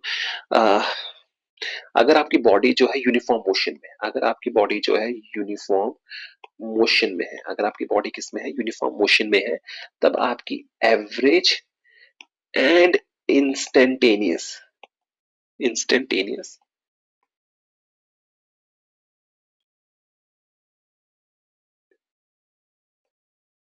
स्पीड्स के sorry velocities have same value, याद रखिएगा। ठीक है, दूसरी चीज यूनिफॉर्म मोशन के लिए यूनिफॉर्म मोशन के लिए सॉरी एफ नेट कितना होना चाहिए? 0, क्योंकि अगर एफ नेट 0 नहीं है तो बॉडी क्या करेगी आपकी? एक्सेलरेट कर जाएगी, और अगर वो बॉडी एक्सेलरेट करेगी तो यूनिफॉर्म वेलोसिटी नहीं रहेगी, तो यूनिफॉर्म मोशन का या उसका कोई कॉन्सेप्ट ही नहीं रह जाता, उसका वो कॉन्सेप्ट ही नहीं रह जाता। ठीक है, उसी तरह से अगर अब यूनिफॉर्म मोशन के केस में अगर मैं वन डायमेंशन में डील कर रहा हूँ तो जितने भी इधर को लेकर मैं राइट में जाऊंगा तो पॉजिटिव, अगर मैं इधर को जाऊंगा तो नेगेटिव। ठीक है, और यहाँ पे एक चीज और जो सबसे क्रूशियल पॉइंट है, जो आपके लिए पेपर में क्वेश्चन बन सकता है कि which of the following statements are correct, वो बन सकता है कि आपको याद रखना पड़ेगा the velocity in uniform motion, याद रखिएगा the velocity in uniform motion is independent, याद रखिएगा ये word is independent of choice of origin, is independent of choice of origin पे डिपेंड नहीं करता है। उसी तरह से एक चीज और आपको यहाँ पे याद रखनी है, the velocity in uniform motion does not depend on time interval। क्या मतलब हुआ इस बात का? Velocity in uniform motion time interval पर डिपेंड नहीं कर रही। इसका मतलब ये है कि सपोज करो ये है ये है ये है, t इज इक्वल टू 1 है, t इज इक्वल टू 2 है, t इज इक्वल टू 3 है, t इज इक्वल टू 4 है, t इज इक्वल टू 5 है। इस पॉइंट पे वेलोसिटी कितनी है? क्योंकि यूनिफॉर्म वेलोसिटी से मूव कर रहा है, तो हर पॉइंट पे जैसे मूव कर रहा है विद वेलोसिटी v मीटर पर सेकंड, तो हर पॉइंट पे वेलोसिटी कितनी है? v ही होगी, क्योंकि यूनिफॉर्म है। तो यानी कि किसी भी अगर मैं बोलूं इस पॉइंट पे वेलोसिटी कितनी होगी t2 और t3 के बीच में, v ही होगी, क्योंकि यूनिफॉर्म वेलोसिटी से मूव कर रहा है। किससे मूव कर रहा है? यूनिफॉर्म वेलोसिटी से मूव कर रहा है। ठीक है, इसको समझने के लिए आप इसमें एक फॉर्मूला डिराइव कर लेते हैं। ठीक है, ये फॉर्मूला आपके काम का नहीं है, बट ये इस कॉन्सेप्ट को समझने में आपको हेल्प करेगा। सो मैं एक बार प्लीज ये चाहता हूँ कि मैं एक फॉर्मूला आपको डिराइव करके बता दूं ताकि आपको हेल्प रहे। ठीक है, सपोज करो कि आप हो, जस्ट अ मिनट, हाँ थोड़ा डायग्राम सही से बनाना पड़ेगा। देखिए, ठीक है, सपोज कीजिए कि आप ये रहा,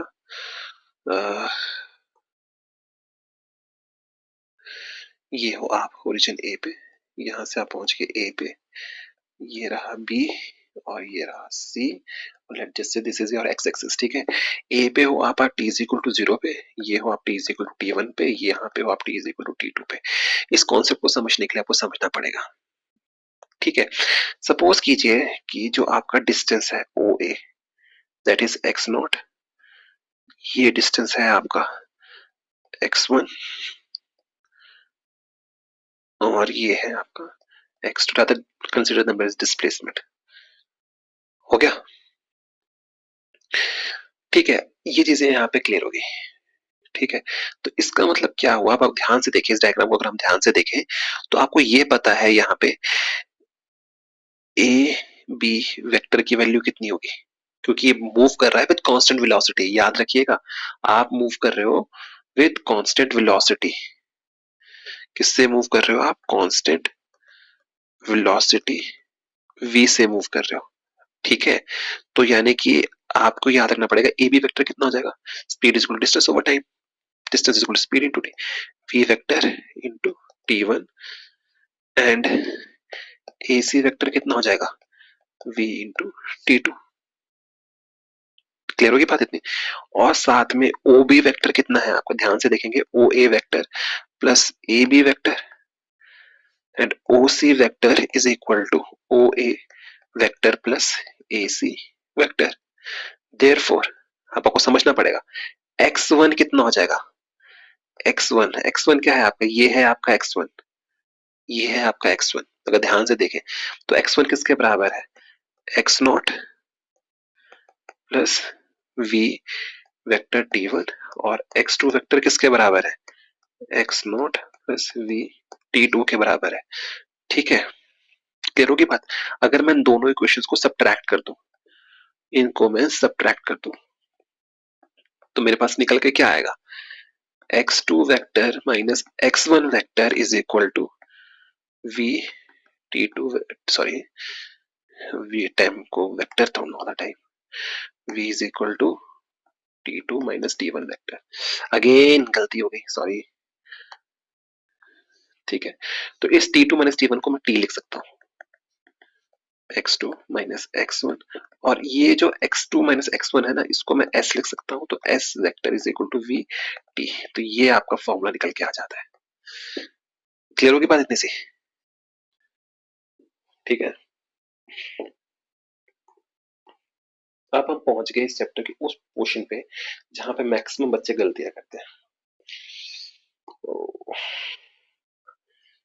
सॉरी, अब हम वहां पहुंच गए हैं जहां पे मैक्सिमम बच्चे गलतियां करते हैं।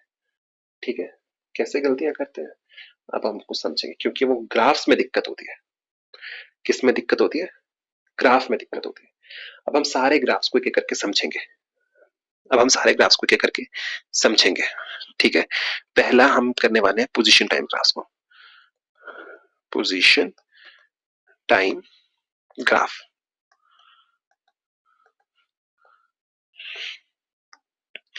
पोजीशन टाइम ग्राफ्स की हम बात करने वाले हैं। ठीक है,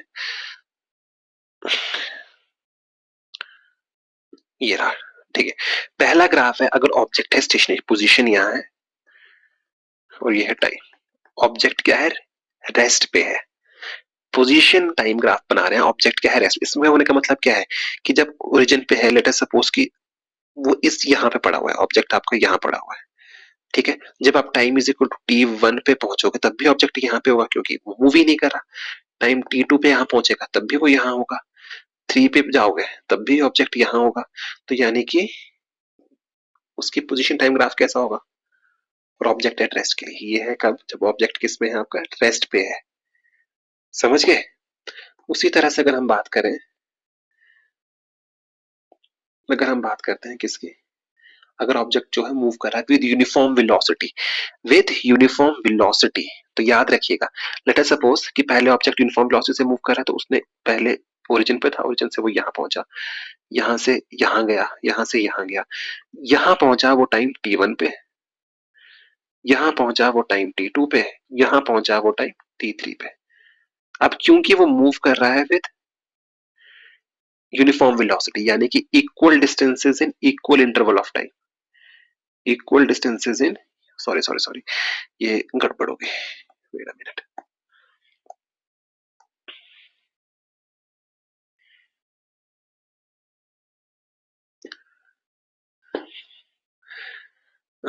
अब देखिए, अब सही होगा। इनिशियली लेट अस सपोज कि ऑब्जेक्ट जो आपका कहाँ पे है, यहाँ पे। वेट अ मिनट,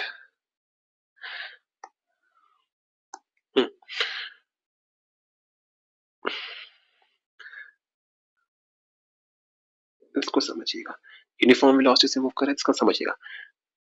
ये ऐसे, यहाँ से यहाँ, equal distances in equal intervals of time, ये रहा। ये देखिए, तो ये हो जाएगा यूनिफॉर्म मोशन के लिए, यूनिफॉर्म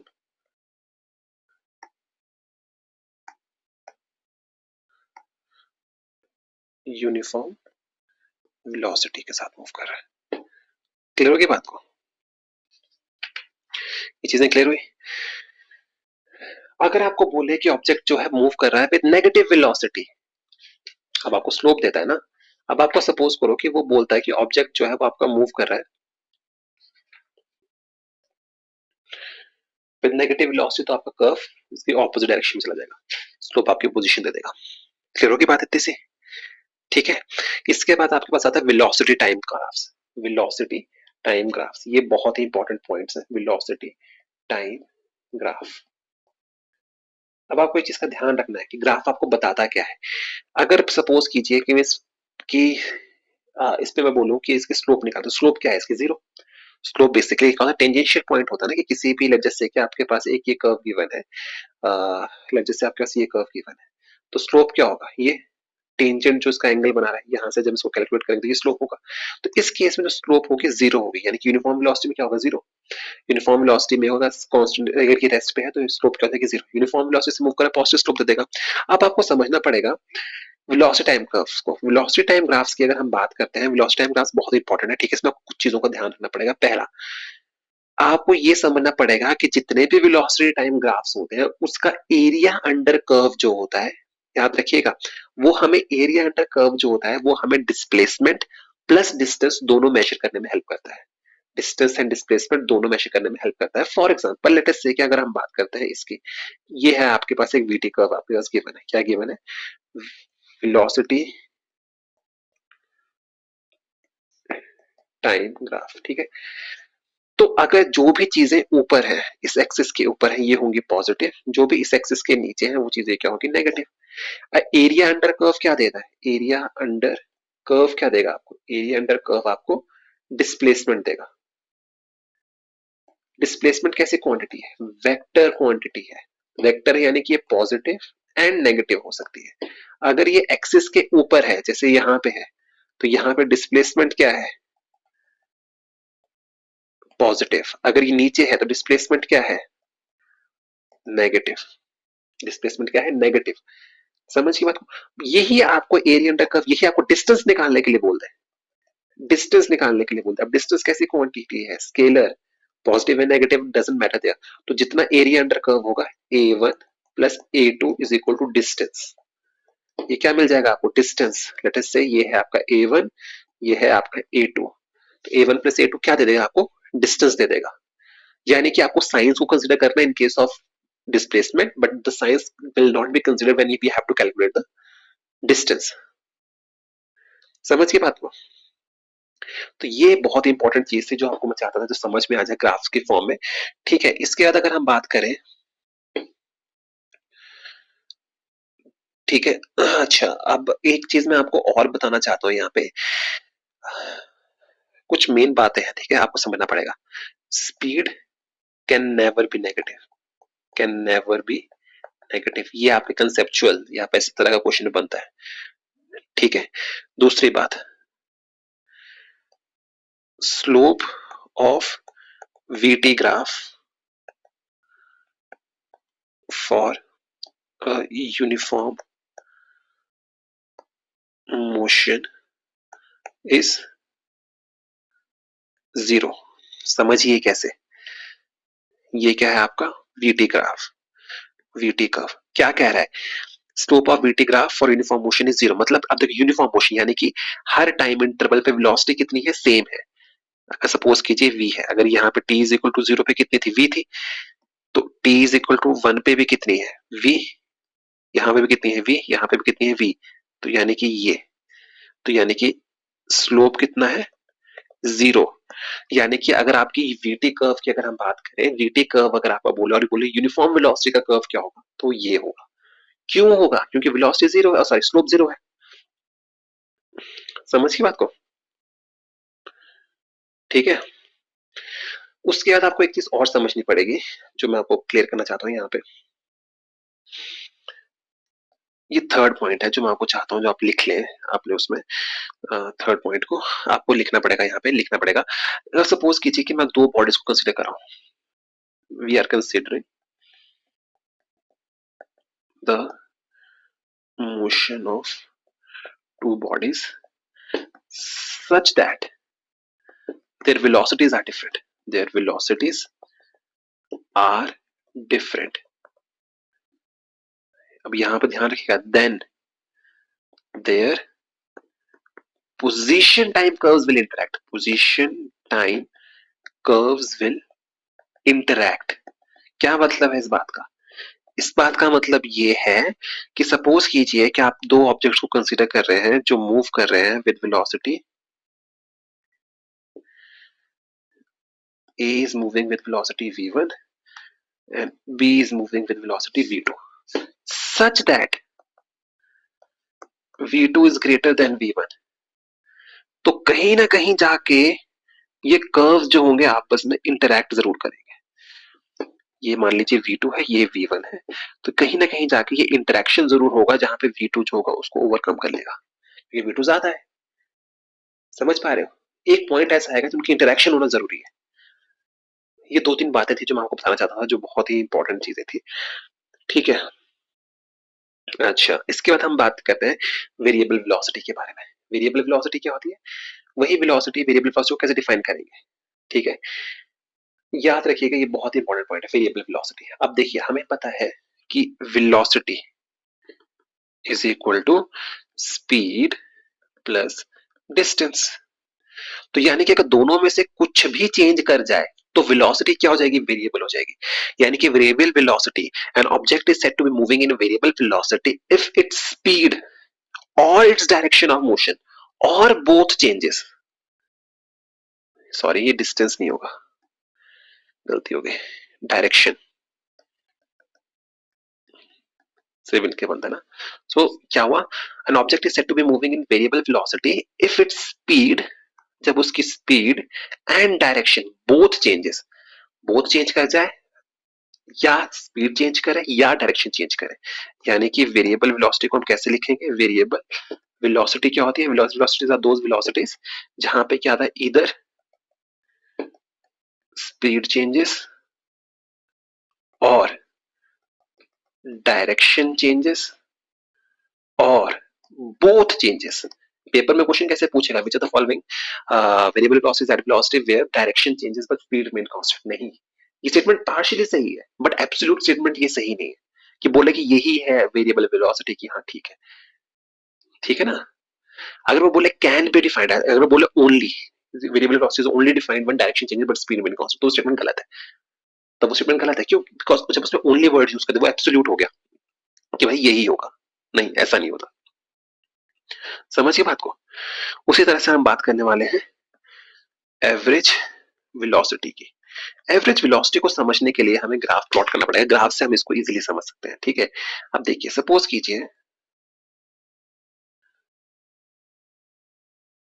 आपको क्या है, आपको कर्व है, इस तरह से प्लॉटेड कर्व आपको मिला हुआ है, ये आपका कर्व आपको मिला हुआ है। ठीक है, अब आपको समझिए, यहाँ पे आप यहाँ हो, यहाँ पे आप यहाँ हो, यहाँ पे आप यहाँ हो, यहाँ पे आप यहाँ हो। ठीक है, और सपोज कीजिए ये क्या है, आपका वेलोसिटी टाइम कर्व है, पोजीशन टाइम कर्व, सॉरी। ये यहाँ से लेके यहाँ तक हम ये मान के चलते हैं, ये क्या है, डेल्टा टी। ये क्या है, डेल्टा टी गिवन है, ये टी1 है, ये टी2 है। ठीक है, हमें एवरेज वेलोसिटी निकालनी है इन टाइम इंटरवल्स पे।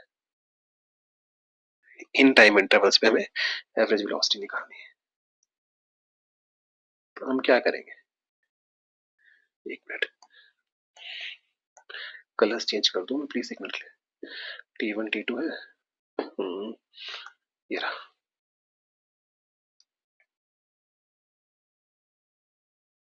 तो इस तरह से हम क्या करेंगे, यहाँ पे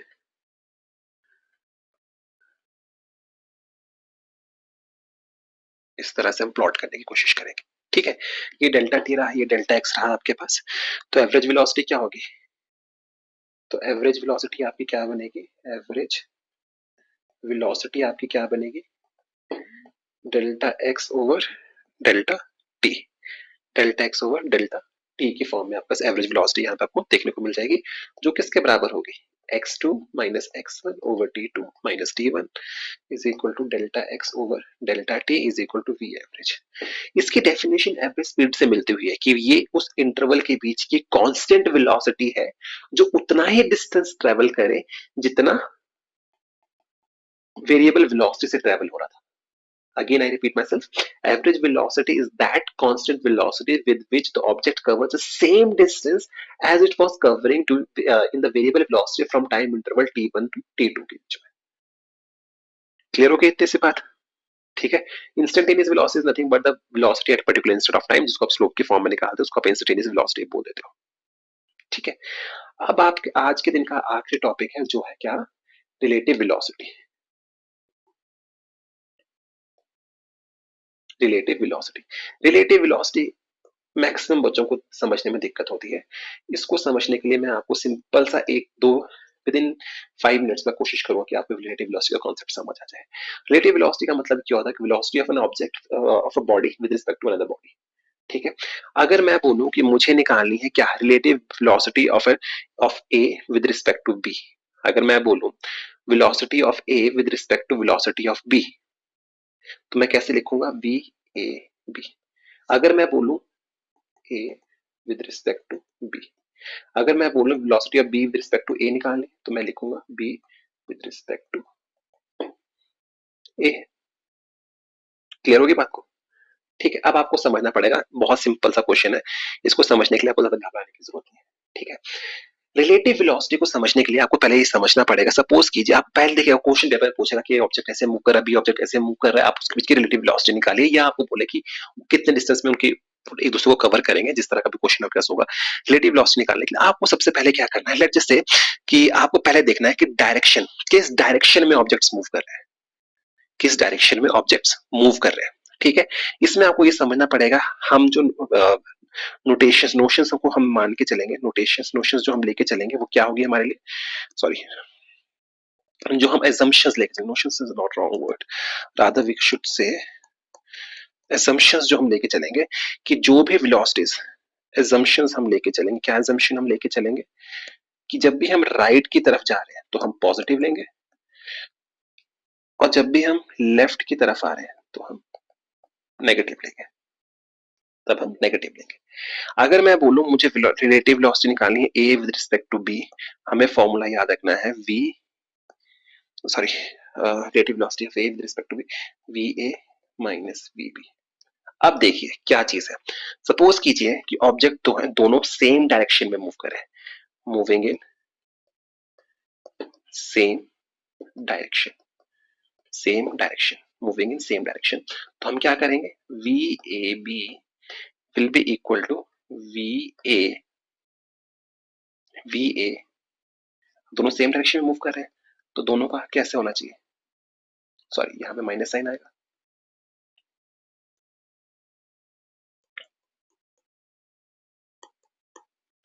we A minus V B, क्योंकि दोनों, अब हम यहाँ पे करेंगे वैल्यूज पुट करेंगे, V A B will be equal to V A minus plus V B, क्योंकि दोनों सेम डायरेक्शन में मूव कर रहे हैं, राइट में मूव कर रहे हैं, एज्यूमिंग कि राइट में मूव कर रहे हैं, तो प्लस इतना हो जाएगा, तो वी ए बी की वैल्यू कितनी होगी, V A vector minus V B vector.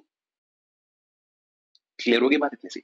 अगर मूव कर रहे हैं ऑपोजिट डायरेक्शन में, मूविंग इन ऑपोजिट डायरेक्शंस, ठीक है, सपोज कीजिए ए आपका इधर मूव कर रहा है, बी आपका इधर को मूव कर रहा है, then V A B vector कैसे होगा, V A vector minus V B vector, ये हमें पता है। अब हम वैल्यूज पुट करेंगे, V A vector minus of V B vector, क्योंकि वी वेक्टर इधर को मूव कर रहा है, लेफ्ट में हम नेगेटिव लेके चल रहे हैं, तो V A vector plus V B vector, ये उनकी क्या हो जाएगी, रिलेटिव वेलोसिटीज, ये क्या हो जाएंगी, उनकी रिलेटिव वेलोसिटीज हो जाएंगी। ठीक है, इसी को समझने के लिए आप ये रिलेटिव वेलोसिटीज देंगे। ठीक है, अब इसमें आप डायरेक्शंस को ले सकते हैं, ड्यू ईस्ट ड्यू वेस्ट, जैसे भी आपको लेके चलना हो आप उसमें लेके चल सकते हैं। ठीक है, इसमें हम पोजीशन टाइम कर्व्स भी प्लॉट कर सकते हैं, पोजीशन टाइम कर्व्स भी आप इसमें प्लॉट कर सकते हैं। ठीक है, उसमें क्या है, सपोज कीजिए कि अगर ऑब्जेक्ट्स जो है दोनों यूनिफॉर्म मोशन से मूव कर रहे हैं, यूनिफॉर्म वेलोसिटी से मूव कर रहे हैं, ठीक है, ये बी है, ये ए है, यूनिफॉर्म वेलोसिटी से मूव कर रहे हैं, दोनों यूनिफॉर्म वेलोसिटी से मूव कर रहे हैं, यानी कि दोनों की रिलेटिव वेलोसिटी कितनी है, जीरो।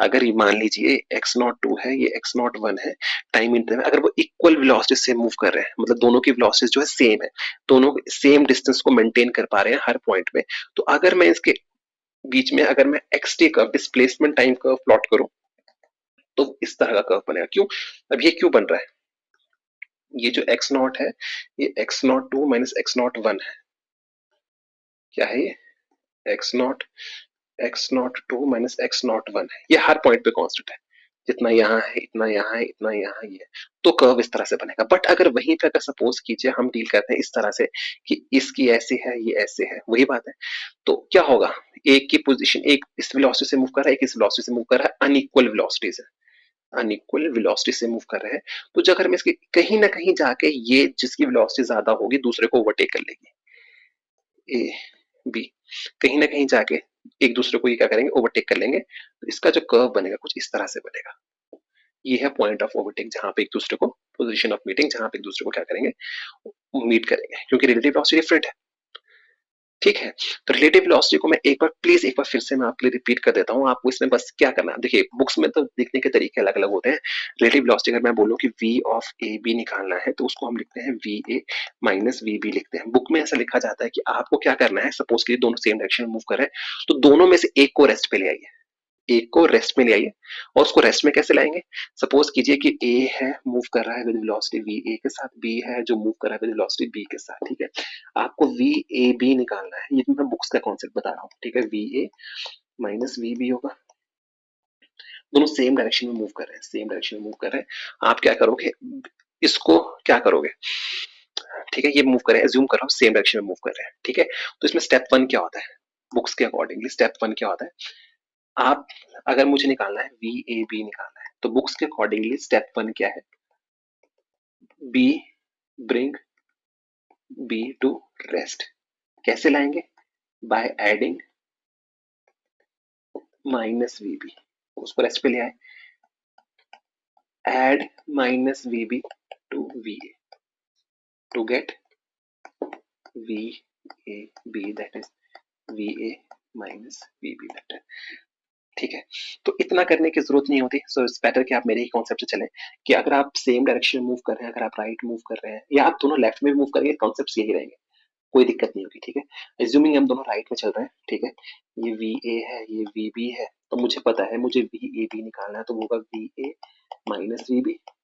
ये फॉर्मूला है, ये क्या है आपका फॉर्मूला है, इसमें हम वैल्यूज पुट करेंगे। ठीक है, अब अकॉर्डिंग टू क्वेश्चन क्या है कि वी ए वेक्टर क्या है, दोनों सेम डायरेक्शन में मूव करता है तो पॉजिटिव है, एंड वी बी वेक्टर क्या है, पॉजिटिव है।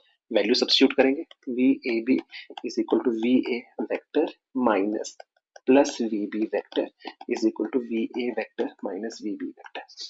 उसी तरह से सपोज कीजिए केस टू लेके चलते हैं, ये इधर मूव कर रहा है वी ए और वो इधर आ रहा है वी बी के साथ।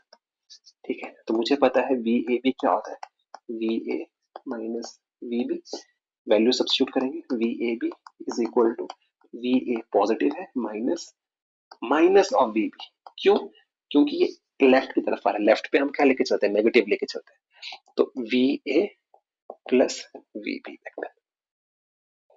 समझिए, क्वेश्चंस के फॉर्म में समझना चाहते हो तो एक क्वेश्चन के फॉर्म में इसको समझ लेते हैं। देखिए क्वेश्चन के फॉर्म में समझना चाहते हैं, इसको सिंपल है कि एक ऑब्जेक्ट ए है जो मूव कर रहा है with velocity of 30 kilometre per hour due east, और बी है मूव कर रहा है with velocity of 40 kilometre per hour due, ये भी हम ड्यू ईस्ट लेते हैं, पहले सेम डायरेक्शन में लेते हैं। आपको निकालना है वी ए बी वेक्टर, तो कैसे करेंगे, V A minus V B vector, V A कितना है, अब ये है ईस्ट, तो इधर की तरफ को हम पॉजिटिव लेके चलेंगे, तो वी कितना 30 minus of minus 40, it should be sorry plus 40, 30 minus 40 that is minus 10 kilometre per hour due west, west क्योंकि माइनस उधर को जाएगा, यानी कि उसकी रिलेटिव वेलोसिटी ज्यादा, इसलिए नेगेटिव में आंसर आ रहा है, तो नेगेटिव देके घबराना नहीं है, ड्यू वेस्ट हो जाएगा। समझ के बात को, तो ये चीज आपको समझनी पड़ेगी, ये रहा आपका रिलेटिव वेलोसिटी का कॉन्सेप्ट। ठीक है, आई होप अभी आप यहाँ तक मेरे साथ जुड़े होंगे। अगर आप यहाँ तक जुड़े हो तो thank you so much, please channel को सब्सक्राइब कीजिएगा, लाइक कीजिएगा एंड शेयर कीजिएगा। कल हम इस क्वेश्चन का, मैंने आपको कहा है कि अब आपको every day you will be getting these kind of videos, कल हम इसके क्वेश्चन सॉल्व करेंगे and we will try to solve at least 50 to 60 questions. तो अब आपको हर दिन एक वीडियो मिलेगा एंड आई होप आपको ये वीडियोस पसंद आए, आपको कुछ अच्छा लगे। अगर फिर भी अगर आपको लगता है कि कुछ प्रॉब्लमेटिक चीजें हैं या कुछ आपको समझ नहीं आ रहा, प्लीज कमेंट कीजिएगा। और अगर आपको लगता है कुछ पढ़ाने में कुछ कमी है या कुछ इंप्रूवमेंट मैं कर सकता हूँ, उसके लिए भी प्लीज आई होप कमेंट करके मुझे बताइएगा। एंड टिल देन इस वीडियो को लाइक कीजिए, सब्सक्राइब कीजिए एंड शेयर कीजिए। ठीक है, और जिन लोगों को पता नहीं है क्या पढ़ना है कैसे पढ़ना है, उनके लिए प्लीज आप, मैं चाहता हूँ कि आप पहला वीडियो देखें और प्लीज इस चैनल को लाइक एंड सब्सक्राइब करें। Thank you so much.